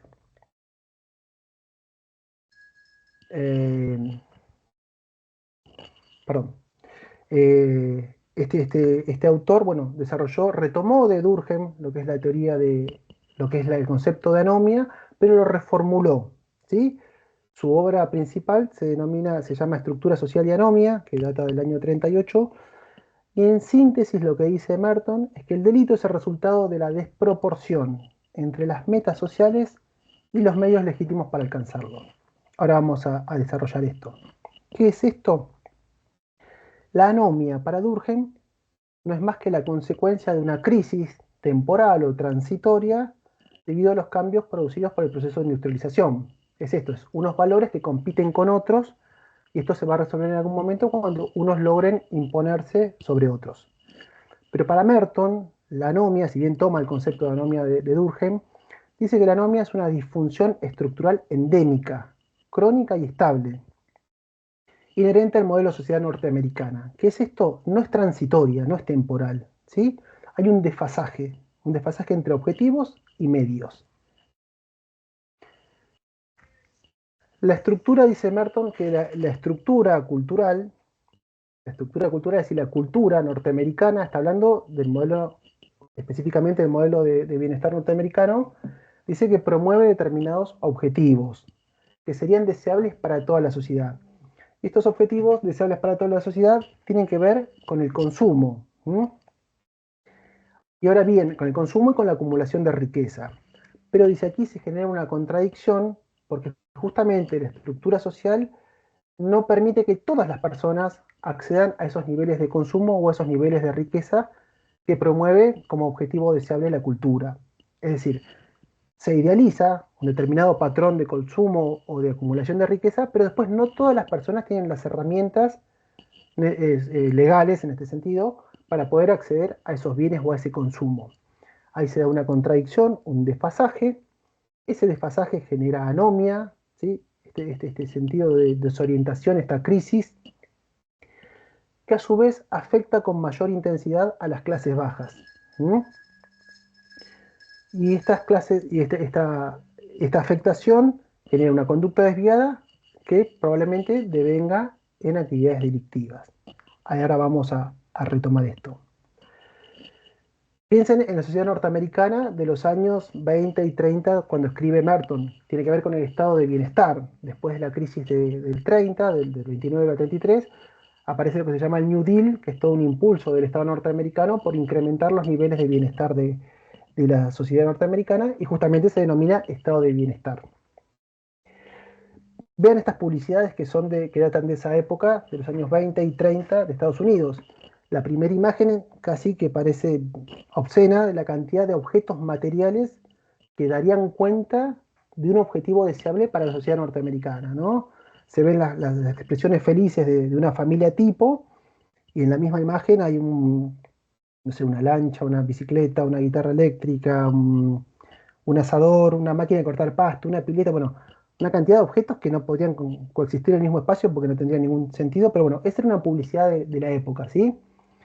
Pensando en la tierra en Estados Unidos como esa tierra de oportunidades, donde existía el lema este de que cualquier persona podría pasar de una cabaña a la Casa Blanca, ¿sí? En este lema, si se quiere, como de alguna manera de meritocrático de la sociedad norteamericana, que cualquiera a través de su esfuerzo podría progresar y ser, bueno, en este caso, alcanzar los objetivos deseables de la sociedad que están muy vinculados al consumo. La otra publicidad tiene que ver con una publicidad de una venta de unas casas, unos condominios, donde dice que las facilidades de pago, con facilidades de pago, y también piensen en estas imágenes de la sociedad norteamericana con grandes casas, quizás para familias pequeñas, familias de 3, 4, 5, 6 personas, esas casas con grandes dimensiones, esos autos de grandes dimensiones con esos grandes motores, bueno, todo tiene que ver con esta intención de consumo casi exacerbado que promovía y sigue promoviendo la sociedad norteamericana. Entonces lo que dice Merton, aquí se genera anomia. Dice, por un lado nos proponen que consumamos, nos proponen que acumulemos riqueza, pero por otro lado no todas las personas tienen las herramientas para alcanzarla en forma legal. Entonces dice que la estructura social restringe a ciertos grupos de alcanzar cierto objetivo por los medios legítimos. ¿Qué es esto? No todas las personas tienen la misma capacidad legal de acceder a esa riqueza. Y dice que el desarrollo de conductas disconformes estará condicionado por el grado de socialización del sujeto y por la internalización de valores y normas. ¿Qué es esto? Los objetivos serían los mismos para toda la sociedad, que tienen que ver con el consumo y con la riqueza, ¿no? La acumulación de riqueza. Ahora, como no todos tienen la posibilidad de llegar legalmente, hay algunos que pegan un saltito, que de alguna manera hacen una innovación en términos de Merton. Innovar sería pegar un salto. ¿Qué sería pegar un salto? Sería buscar la riqueza por otros medios no lícitos, ¿no? En lugar de tener un buen trabajo, no sé, de haber estudiado determinada profesión y tener un buen trabajo que sea rentable, algunos que no acceden a eso dicen, bueno, yo también quiero acceder a los patrones de riqueza o de consumo que nos propone la sociedad, y para eso pegan un salto, ¿sí? Innovan a través del delito, ¿sí? Aquí está pensando también en el delito en términos materiales. Entonces lo que sucede es que se da una contradicción de la estructura social. Dice, esta contradicción entre los valores deseables para toda la sociedad y las posibilidades reales de alcanzarlo ejerce una presión que es desigual sobre las personas, porque aquellas personas que pertenecen a una estructura social más favorecida, pensemos en clases medias o clases altas, a partir del esfuerzo podrían de alguna manera encaminarse en esta. La satisfacción nunca es completa, porque lo que dice Merton, que el engaño de la sociedad norteamericana es que la riqueza y el consumo exacerbado, dice, nunca tiene límite. Dice, las personas nunca saben cuándo cuando está satisfecho su deseo de consumo, es ilimitado. Entonces no hay un límite visible. Pero decíamos, bueno, que las clases medias y las clases altas podrían de alguna manera seguir esta línea. Pero los sectores populares, las clases más desfavorecidas, no tienen esos medios legales de acceder a la riqueza, y por eso esa presión se vuelve más fuerte sobre ellos. Y esa presión desigual es la que genera la conducta desviada. La conducta desviada es equivalente al delito. Entonces, en estos términos, para Merton, el delito es una reacción normal y esperada, ¿sí? No es algo disfuncional. Justamente el delito tiene que ver con la respuesta esperada de este desfasaje, de esta contradicción que se da entre determinados valores culturales que impone la cultura y las posibilidades reales de alcanzarlo de grandes sectores de la población, ¿sí? Entonces no sería algo disfuncional, sino justamente es algo normal y esperable. Y de hecho, esta conducta desviada, dice, es un modo de adaptación a las contradicciones de la estructura social. Aquí tenemos, Merton desarrolló un modelo teórico de adaptación individual que tiene cinco tipos de adaptación individual. Uno es el conformismo, son aquellas personas que aceptan las metas y los medios, es decir, aceptan los objetivos culturales, en este caso la acumulación de riqueza, y los medios legítimos para alcanzarlos. Entonces, en ese caso pueden tener buenos trabajos o pueden formarse para conseguir mejores ingresos. Después está el ritualismo, que son aquellas personas, dice, que rechazan las metas y aceptan los medios, es decir, son aquellas personas que ya no están pensando en la acumulación de riqueza, de alguna manera desestiman eso porque piensan que no lo van a alcanzar nunca, pero aceptan los medios y siguen trabajando continuamente. El ejemplo que pone Merton de ritualismo tiene que ver con el ejemplo del empleado administrativo, dice el empleado, Merton lo nomina así, el pusilánime, que va todos los días a su trabajo y realiza una tarea repetitiva, sabiendo que nunca va a alcanzar los objetivos culturales, que nunca va a ser rico, pero así todo, en una forma ritual, sigue trabajando todos los días, haciendo repetitivamente la misma tarea. Otra posibilidad de adaptación es el retraimiento, aquellas personas que rechazan las metas y los medios, ¿sí? Es decir, no quieren ser ricos y tampoco quieren trabajar para alcanzarlo. En esto se engloban aquellas personas que son consideradas como más outsiders. Pueden ser las personas que no tienen vivienda, pueden ser algunas personas, el movimiento, por ejemplo, hippie en esa época en los Estados Unidos, alguna persona con algún problema de salud mental, bueno, que no pretende la riqueza, pero tampoco trabaja para alcanzarla. La rebelión es otra forma de adaptación individual, donde dice que son aquellos que rechazan los medios y las metas, igual que el anterior, pero no porque están por fuera del sistema, sino que proponen nuevas metas y nuevos medios, diciendo, bueno, a esto no vamos a jugar más, pero juguemos a otra cosa distinta. Sería, en alguna suerte, los revolucionarios, ¿sí? Los que proponen modificar el sistema por completo. Y por último, el más importante en términos de la criminología de Merton, del aporte a la criminología de Merton, tiene que ver con la innovación. Son aquellos que decíamos recién, que aceptan las metas, quieren ser ricos, pero rechazan los medios. ¿Por qué? Porque no tienen la capacidad legal de acceder a esa riqueza, ¿sí? Entonces quieren ser ricos, pero no tienen la forma legal, los instrumentos legales para alcanzarlo. Y en ese sentido innovan desarrollando algunas actividades que no son lícitas, ¿sí? Cometen delitos para acumular, para acceder a bienes materiales, riqueza, dinero, etc. Es el concepto de innovación, es el más importante vinculado a la criminología que desarrolla Merton. Y ahí arriba hay una máquina de tragamonedas, porque una de las criminólogas, que se llama Laurie Taylor, contemporánea, dice que este modelo de tipos de adaptación individual que desarrolla Merton se podría pensar en términos de un juego de tragamonedas, ¿no? Dice, por un lado están los conformistas que juega una ficha tras de otra, bueno, y juega todo el tiempo y cada tanto puede ser que gane algo. Está el ritualista, dice, los ritualistas son los que meten fichas todo el tiempo pero no ganan nunca.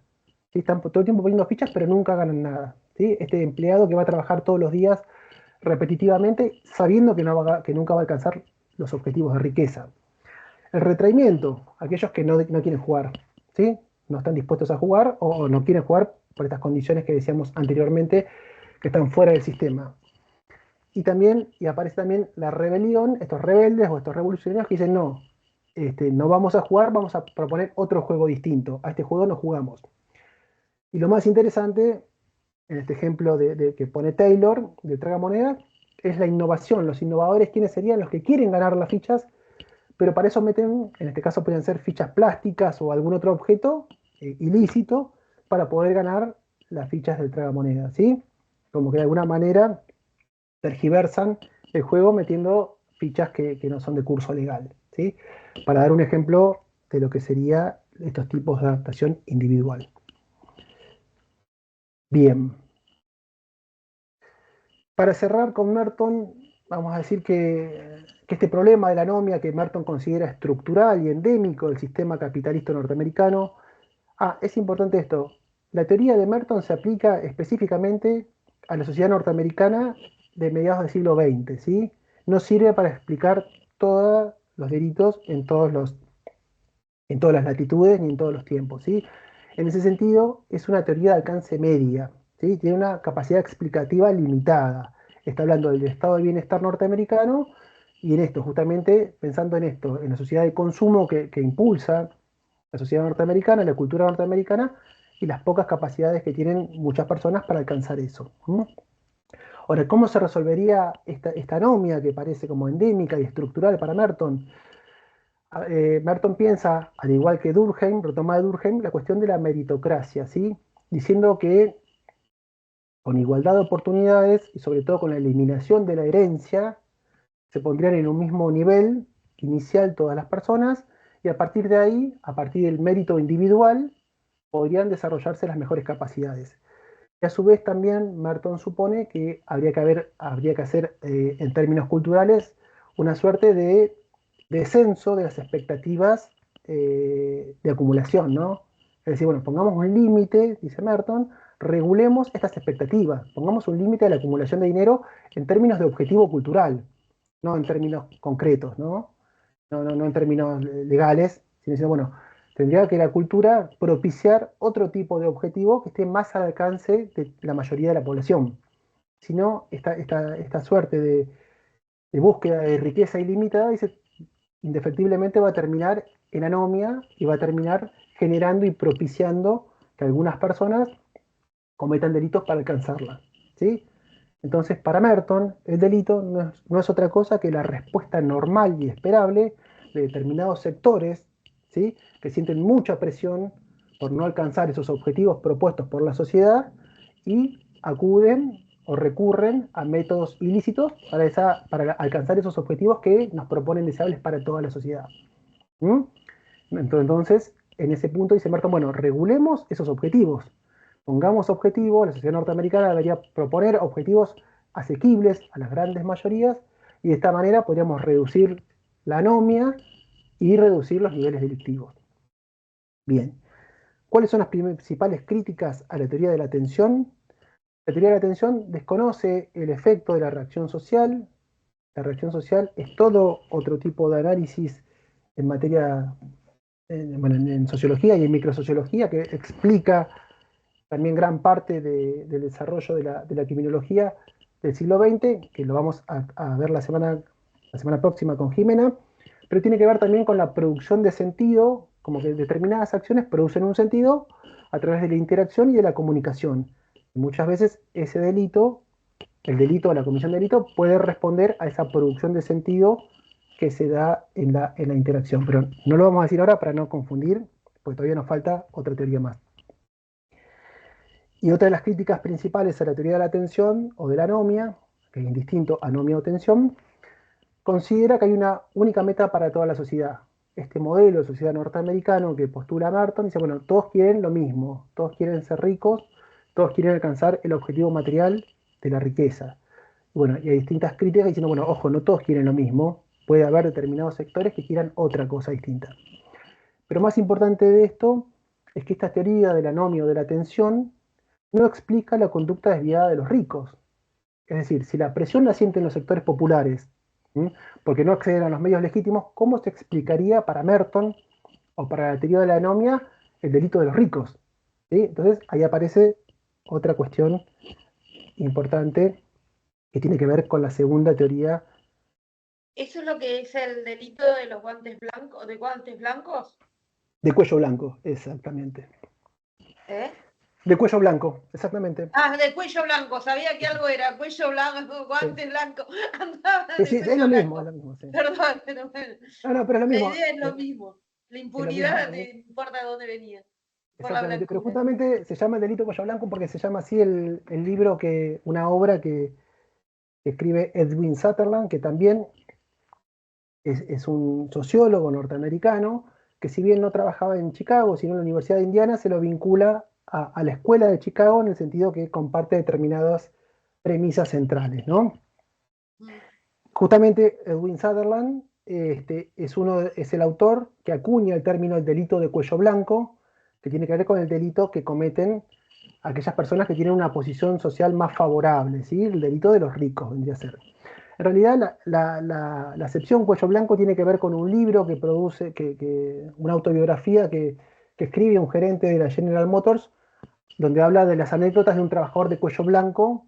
Él era un gerente de General Motors, y lo que hace Sutherland retoma ese concepto de cuello blanco para explicar justamente el delito de este tipo de trabajadores, de gerentes, de empresarios, de personas con acceso a determinadas posiciones de poder y a determinada posición económica favorable. Bien, pero sí, es lo mismo que el delito de guante blanco. Lo más importante de Sutherland dice que el delito es una conducta que se aprende y se reproduce por efecto de los contactos con definiciones favorables al mismo. Eso está confuso, pero lo vamos a ver. Es importante pensar esto, que el delito se aprende, como se aprende alguna otra actividad, y se aprende en un determinado grupo de pares, ¿sí?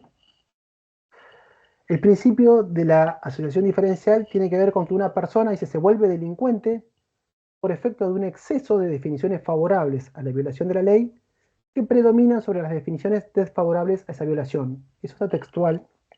Lo que quiere decir es que en la medida el delito se puede aprender como se puede aprender cualquier otra conducta a partir de compartir y de interactuar con determinado grupo de pares que una persona pueda considerar significativa, ¿sí?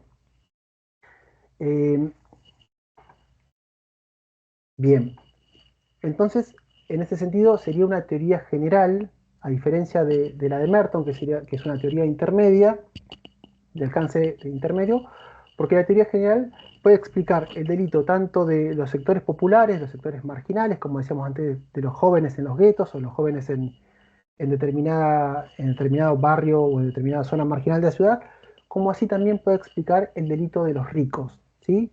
Y aquí es donde Sutherland de alguna manera patea el tablero al disociar el crimen de la pobreza, ¿sí? Ya todo el estructural funcionalismo lo había separado al crimen de las cuestiones biológicas, ¿sí? De una cuestión innata, ¿sí? Ya no había una condición natural en las personas a cometer delitos. Eso ya todo el estructural funcionalismo fue despegando de la concepción positivista, más biologicista. Pero Sutherland lo que aporta es esto, desvincula el delito de la pobreza. El resto de los autores, pensemos en esto, los que hablaban de la teoría de las subculturas, de los guetos, de los jóvenes marginales, todos están pensando en la pobreza asociada al delito. Inclusive Merton también, porque la presión que sentían con mayor presión justamente eran los sectores populares.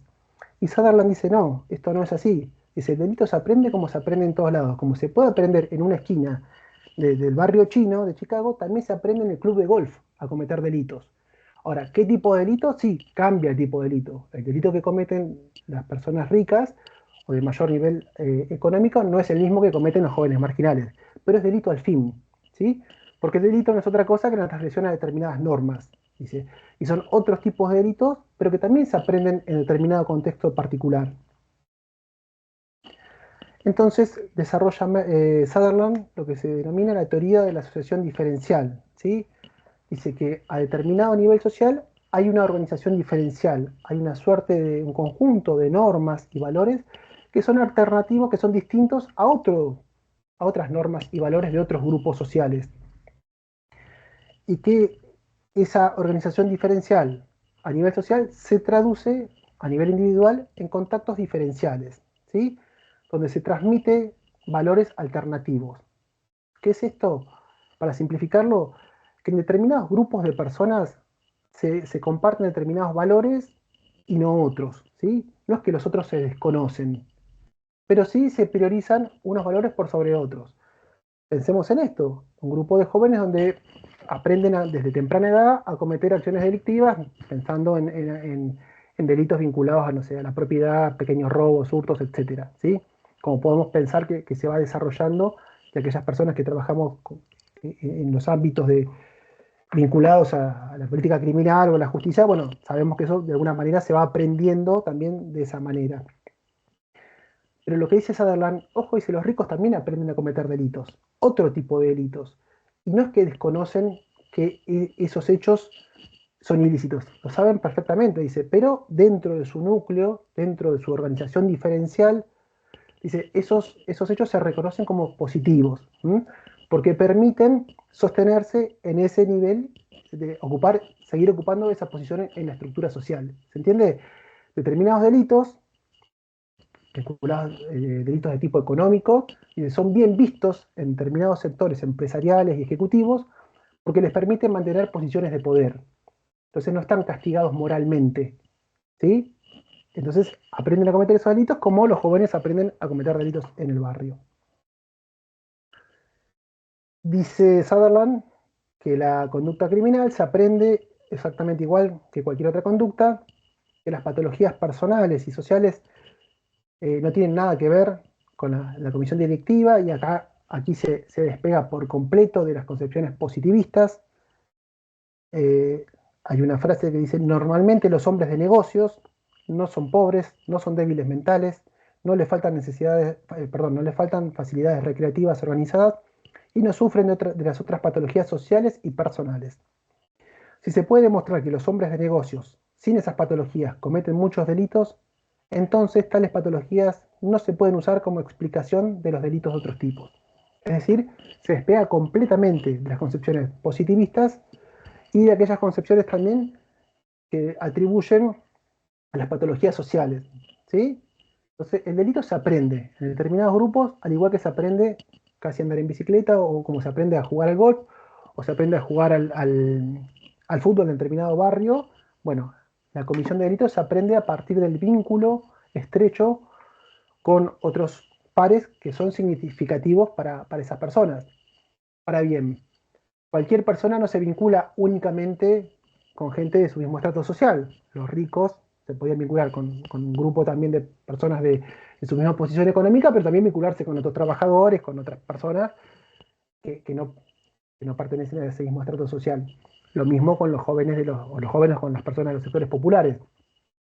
Aquí lo que interesa es que el aprendizaje de estos delitos va a depender del grado de interacción, de frecuencia y el grado de significatividad que se le asigne a este otro grupo de pares. Es decir, una misma persona se puede vincular con muchas otras, de distintos estratos, pero con aquel grupo que comparta mayor cantidad de tiempo y mayor cantidad de referencias afectivas y significativas, ahí es donde probablemente se aprendan se den estos contactos diferenciales que permitan el aprendizaje de conductas delictivas, tanto para un sector social como para otro.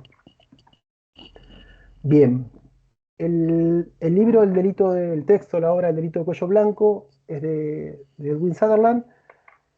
Se termina, piensen que Sutherland era un autor, un sociólogo norteamericano, cuando intenta publicar esta concepción, esta teoría general de la asociación diferencial, diciendo que los ricos también cometen delitos, y esto lo fundamenta a partir de una investigación que realiza de los anales de los juzgados judiciales, donde encuentra una serie de repeticiones de delitos cometidos por grandes empresas norteamericanas, ¿sí? Las principales empresas norteamericanas cometían reiteradamente delitos que justamente estaban registrados en el sistema judicial.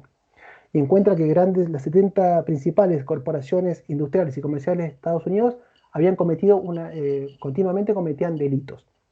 Entre esas empresas se encuentran Goodyear, DuPont, General Motors, Alcoa, Steel America, las grandes corporaciones, ¿no?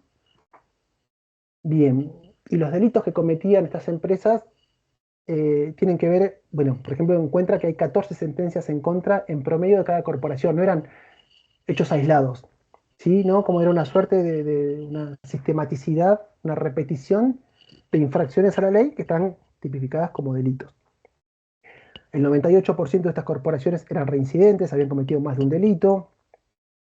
Los tipos de delitos están vinculados a violaciones de patentes, prácticas laborales injustas, representaciones inadecuadas a la publicidad, descuentos, y etcétera, ¿sí? Es otro tipo de delito que el que cometen los sectores populares, pero son delitos que están tipificados como tal, ¿sí?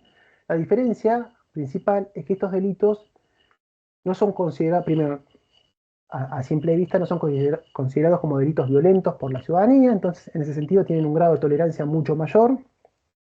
Y por otro lado, porque estos delitos, al estar cometidos por empresarios o por gerentes o por personas de sectores medios y medios altos, de alguna manera estas personas no se corresponden con el estereotipo que tenemos todos de delincuente, que es alguna persona, generalmente varón, de sectores populares, oriundo de sectores populares, ¿sí? Entonces ahí se da esta doble operación. Por un lado no se consideran violentos, aunque podrían tener consecuencias mucho más nocivas que algún delito menor, y además están cometidos por personas las cuales no entran en el patrón del estereotipo del delincuente habitual. Decía que Sutherland no puede publicar en vida. Sutherland muere en 1950 y el libro se publica en 1956 porque fue censurado. No lo dejaron publicar ese libro en vida justamente porque de alguna manera ponía en evidencia las prácticas delictivas de de las empresas de más renombre de los Estados Unidos. Bien, las conclusiones de la obra El delito de cuello blanco de Sutherland dice que las violaciones de la ley son frecuentes y continuadas, es decir, no son prácticas aisladas. El hombre de negocios que viola las leyes no pierde estatus entre sus negociantes, es decir, un hombre que comete, un gerente, un empresario que comete un delito para mantener su posición de poder no es mal visto dentro de su grupo de pares, por eso justamente son los contactos diferenciales. Dentro de esos subgrupos empresariales está bien visto cometer ese tipo de delitos, porque eso les permite permanecer y sostener su estructura de poder. Y dice que los hombres de negocios sienten y expresan desprecio hacia los legisladores, burócratas, tribunales y otros agentes del gobierno y hacia la ley como tal.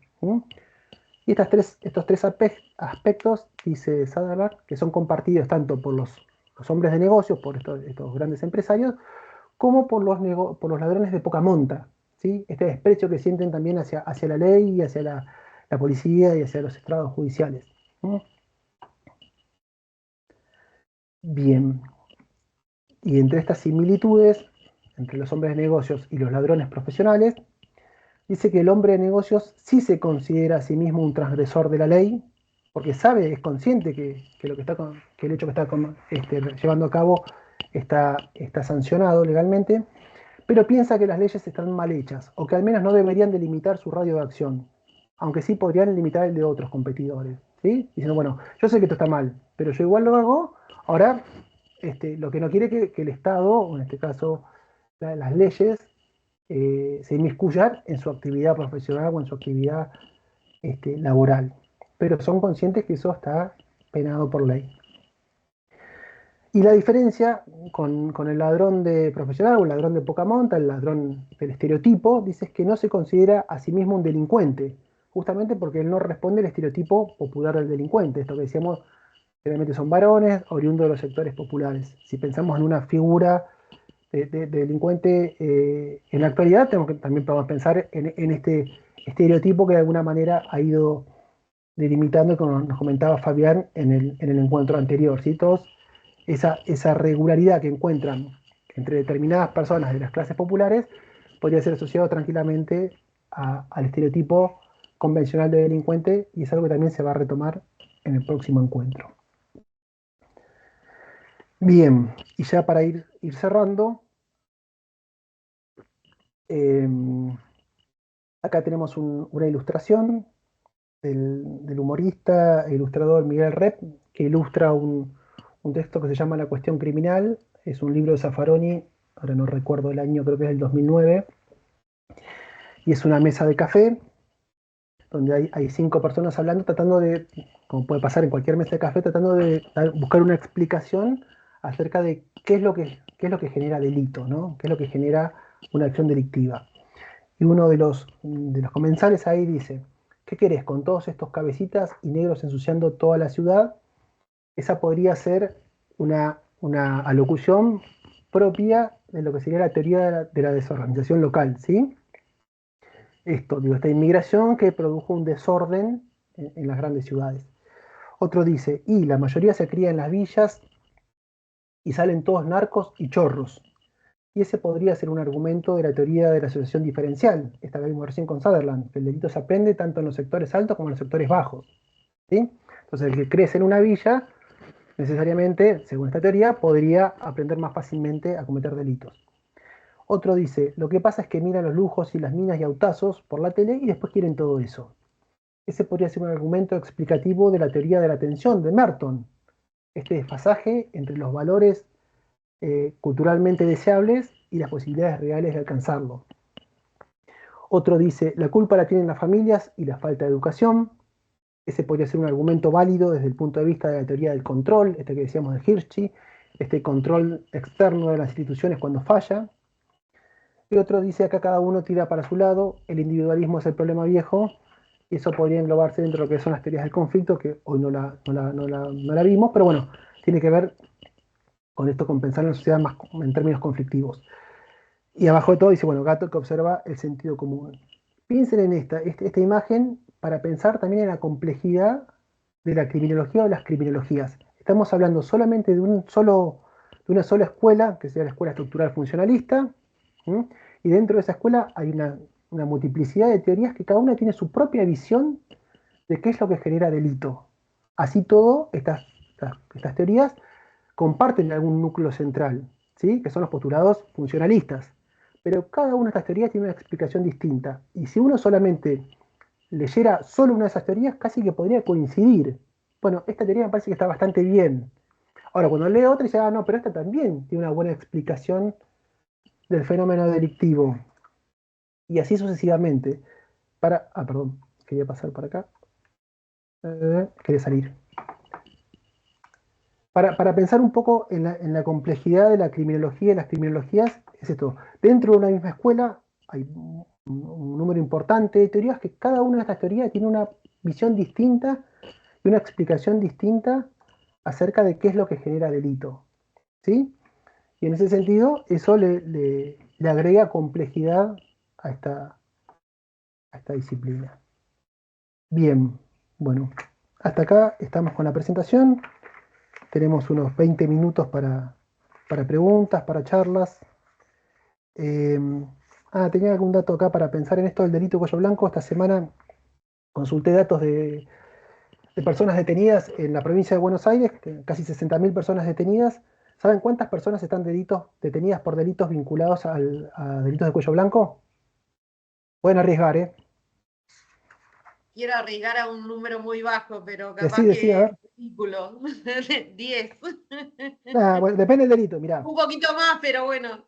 Bueno, pero 60.000 personas. Un 10% porcentaje de o la en población carcelaria. Vamos a poner un poco más. Sobre 60.000 personas, por corrupción hay 5 en toda la provincia de Buenos Aires. Sobre 60.000. Por contaminación de agua, alimentos o medicamentos, 2 personas. Por fraude de comercio o industria, 9. Y por evasión, hay un poquito más, 45. Todo esto no llega a ser ni el 0,1%. ¿Sí? Para pensar en esto, ¿cuáles son las personas que se prisionizan? Pero ¿Cuáles por son las evasión personas? están condenadas, pero no o sea, tienen condena. Detenidas, alojadas en el ¿Detenidas? servicio penitenciario. Detenidas 45. Sí. Pero sobre 60.000. Sí, es muchísimo. Le hago es una cero. consulta que Sí. me quedó dando vuelta en función de la organización diferencial, lo último que estaba viendo. Usted hablaba de, ahora me sigue quedando los guantes blancos, pero el cuello blanco, Es lo mismo, los delitos de cuello blanco, que ellos decían se diferenciaban de las clases sociales más bajas porque no tenían ciertas características. Esto tiene mucho que ver con el level approach, en lo que se le llama el etiquetamiento. Exactamente, es lo que comentaba, que lo vamos a ver la semana próxima, pero tiene que ver con esto. Perdón. Hay un etiquetamiento, hay un estereotipo de delincuente hoy que está bien asociado a los sectores populares marginales. Por eso, dice Sutherland, estos hombres de negocios no se perciben delincuentes, porque el estereotipo de delincuente está asociado a los sectores populares. Por eso no podrían verse ellos, no pueden asumirse como delincuentes, pero son conscientes que están violando la ley. O sea, que el delito lo cometen igual, pero no se consideran delincuentes. ¿Sí? Tiene que ver justamente con esto, con la concepción de delincuente que explica la teoría del etiquetamiento o el labyrinth approach, que vamos a ver la semana próxima. Pero también noto como que es sectorizado el sistema, la valoración del delito. es como que es un delito económico, no un delito violento, digamos. Es como una sección del delito. O sea, yo soy diferente porque por mi estatus está permitido, pero no considero que si fuese un delito violento estuviera permitido, pero tal vez por pertenecer a cierto estatus social sería encubierto. Sí, en realidad justamente el estereotipo del delincuente de los sectores populares también tiene que ver con el estereotipo del delito. Uno cuando piensa en el miedo al delito, es el miedo al delito violento. Las personas en general no tienen miedo a la evasión fiscal, ni al fraude, ni a la corrupción. Las personas no sienten miedo por eso. Los puede indignar, los puede enojar, lo que sea, pero no hay miedo frente a eso. Entonces, subjetivamente hay una diferencia. No obstante ello, son delitos que están tipificados, son hechos que están tipificados como delitos y muchos de esos corresponden a privación de la libertad. Entonces, justamente, digo, es muy paradójico ver esto, la poca persecución penal que hay de ese tipo de delitos, que sí corresponde la sanción legal. ¿Mm? No por eso son menos delitos.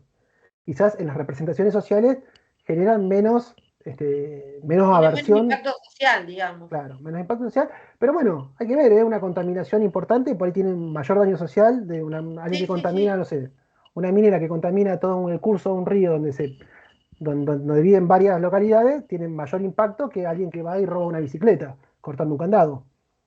De hecho, cuando vimos en la primera clase que había, digamos, en el derecho moderno se diferencia el derecho penal del derecho civil, digamos, una de las cuestiones más importantes es que cuando hay un delito, o cuando hay, no un delito, sino un conflicto, digamos, uno lo que tiene que pensar es cómo es que se generan mecanismos para que vaya al derecho civil o al derecho penal. Muchas veces, digamos, las prácticas anómalas, conflictivas que generan daño, si son realizadas por grandes corporaciones, no van al derecho penal, ¿sí? Se resuelven por el derecho civil. Entonces, esto también tiene mucho que ver con qué es lo que va pasando con cada uno de los tipos de delitos y cómo la reacción social determina qué va a pasar con eso.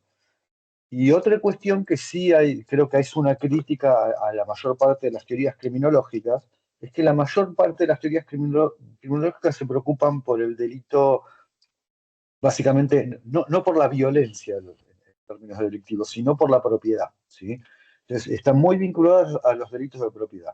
Después, cuando veamos con Jimena Cuadrado, vamos a ver que hay una preocupación, muchos otros autores, en la cuestión del daño real que causa un delito, ¿no? Entonces, digamos, hay autores que dicen, bueno, hay, digamos, daños enormes, digamos, en delitos que son terribles, que son, digamos, muertes masivas, qué sé yo, en donde la criminología ha hecho muy poco, ¿sí? Bien. Bien. Para retener es importante la diferenciación que Sutherland está pensando en una teoría general del delito, de una explicación general del delito que podría aplicarse a cualquier sociedad en cualquier tiempo, es decir, que el delito se aprende de acuerdo al grupo de pertenencia, este grupo de pares, de estos contactos diferenciales, mientras que la teoría de la anomia o la tensión, la anomia o la tensión, está bien focalizada en la sociedad norteamericana de mediados del siglo XX. Quizás podría todavía considerarse que esos objetivos culturales siguen vigentes en la cultura norteamericana y en otras tantas, pero no llega a explicar todos los tipos de delito, ni el delito en otras latitudes quizás, donde hay otros intereses. En cambio, la de Sutherland podría pensarse que podría explicar un poco más, una capacidad explicativa más grande. No obstante ello, es importante pensar que tanto Sutherland como Merton, como todos los autores de la Escuela de Chicago, al englobarse dentro de la corriente estructural funcionalista, nunca llegan a cuestionar la estructura social como tal, ¿sí? Esto es importante pensarlo, son en sentido, si se quiere, político, ideológico, son reformistas, ¿sí? Quieren de alguna manera generar una capacidad explicativa o analítica para ver cómo podemos corregir estos desfasajes, ¿sí? Bueno, dice Merton, bueno, achiquemos un poco los objetivos, eliminemos la herencia, pongamos mayores posibilidades de igualdad, de competencia en igualdad, pero no están pensando en otras causas más estructurales del delito que vamos a ver la semana próxima con Jimena. Pero pensando en esto, no dejan de ser autores conservadores, en el mejor de los casos reformistas, ¿sí? Esto es importante tenerlo presente, ¿sí? Más allá que uno puede pensar cuán audaz puede haber sido Merton en cuestionar el modelo, el modelo de consumo norteamericano, o cuán audaz puede haber sido Sutherland en visibilizar el delito de los ricos. Así todos no dejan de ser autores conservadores que intentan como regular o acomodar estos desfasajes para sostener el sistema capitalista, ¿sí? Esto justamente lo vamos a ver en contrastación con las teorías críticas de la semana próxima con la exposición de Jimena. Pero lo que tiene la criminología es que a medida que vamos escuchando o recorriendo distintas teorías, casi que todas nos van, de alguna manera, como que nos van como, no digo cerrando, pero bueno, a todas las teorías les encontramos como una cierta como capacidad explicativa que casi que nos convence, y después aparece otra y dice, no, pero esto también tiene, y aparece otra, bueno, esa es un poco la complejidad de la criminología. Parece más como una comida. Él es el plato y cada condimento te va dando un sabor que le vas entendiendo el porqué de las cosas. Es como que decís, bueno, hago esta comida, bien, pero si le pongo esto, por esto tiene este sabor. Y no sé, es como que lo voy viendo en ese sentido, porque si bien cuando iniciamos veíamos al delito como algo muy blanco-negro, y tenía una explicación o la otra, ahora vamos ramificándonos y damos diferentes tipos de explicaciones, y además que va a la par de la evolución social, que eso no se puede ir apartando, porque a medida que la sociedad va evolucionando, va teniendo otros tipos de costumbres, conductas, el ser humano también va como adaptándose a ciertas circunstancias. Si bien uno se adapta de una forma correcta, por decirlo de alguna manera, hay otros que lo hacen de una manera desviada, y hay cosas que hasta están contenidas dentro de lo legal, y hay cosas que son tan innovadas o innovativas que exceden lo legal, y se sabe también que es una cuestión de delito. Entonces es como que hay cosas como que todavía no terminamos de darle el sabor a la comida.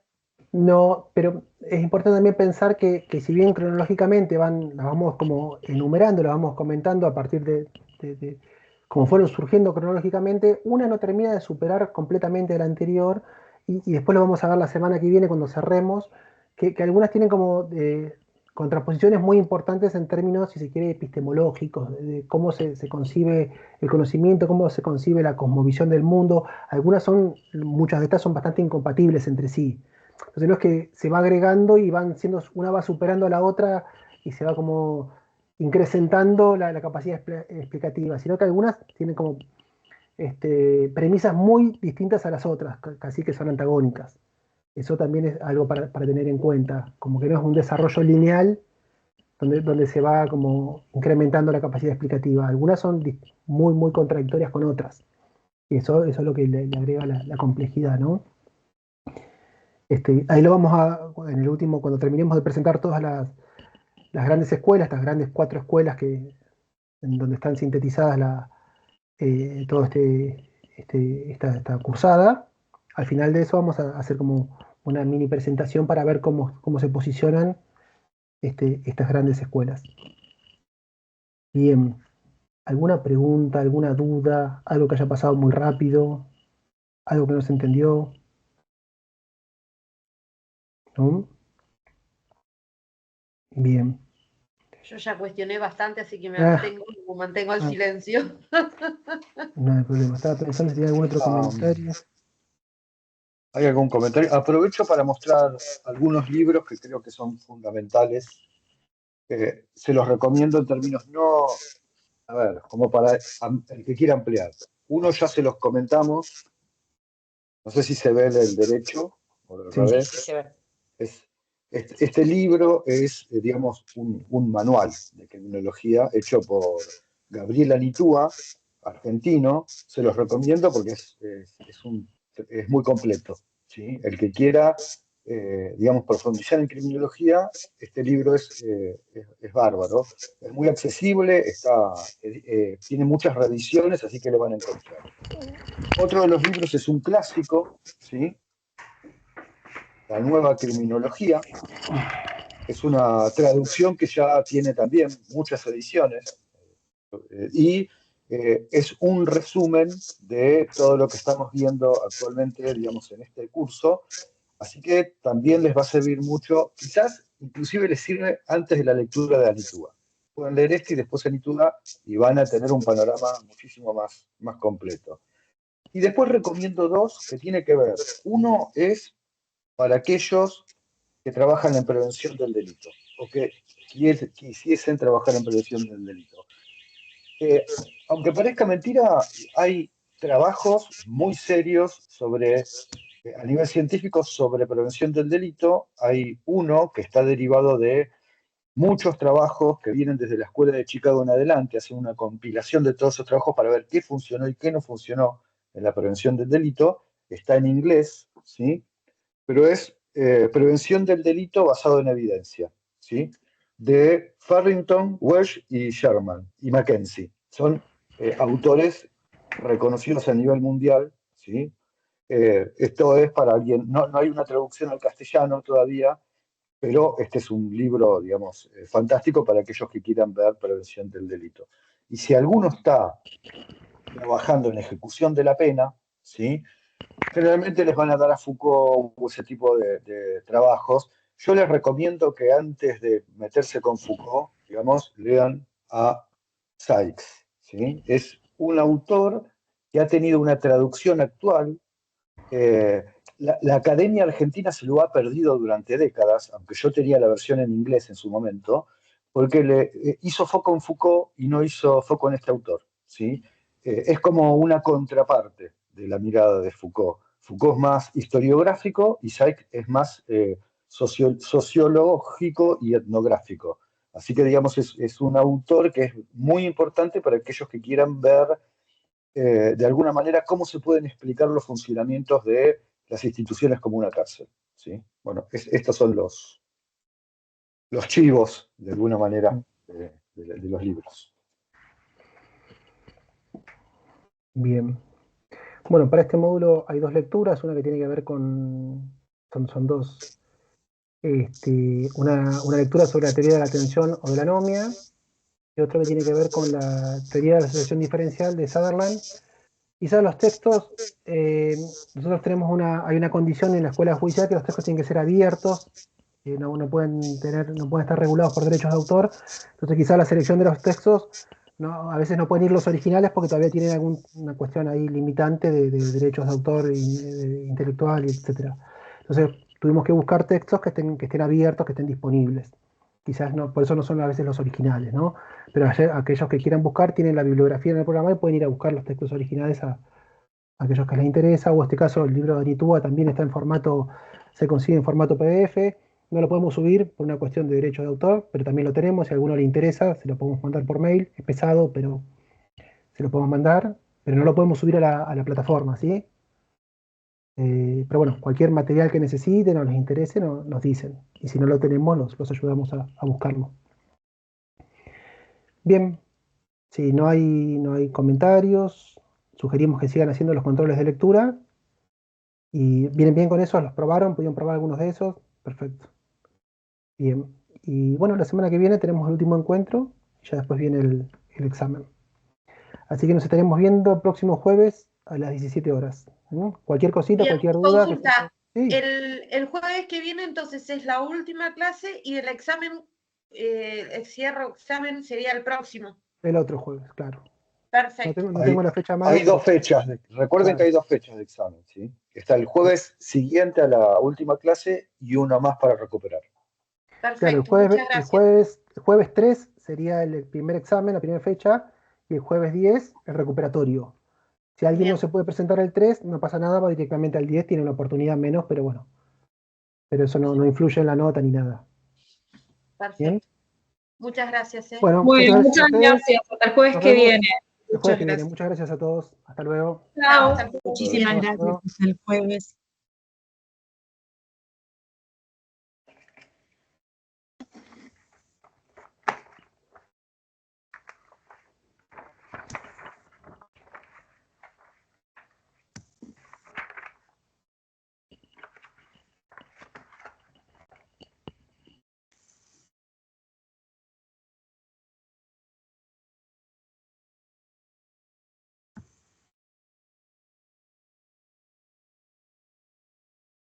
Bueno, salimos. Hasta luego.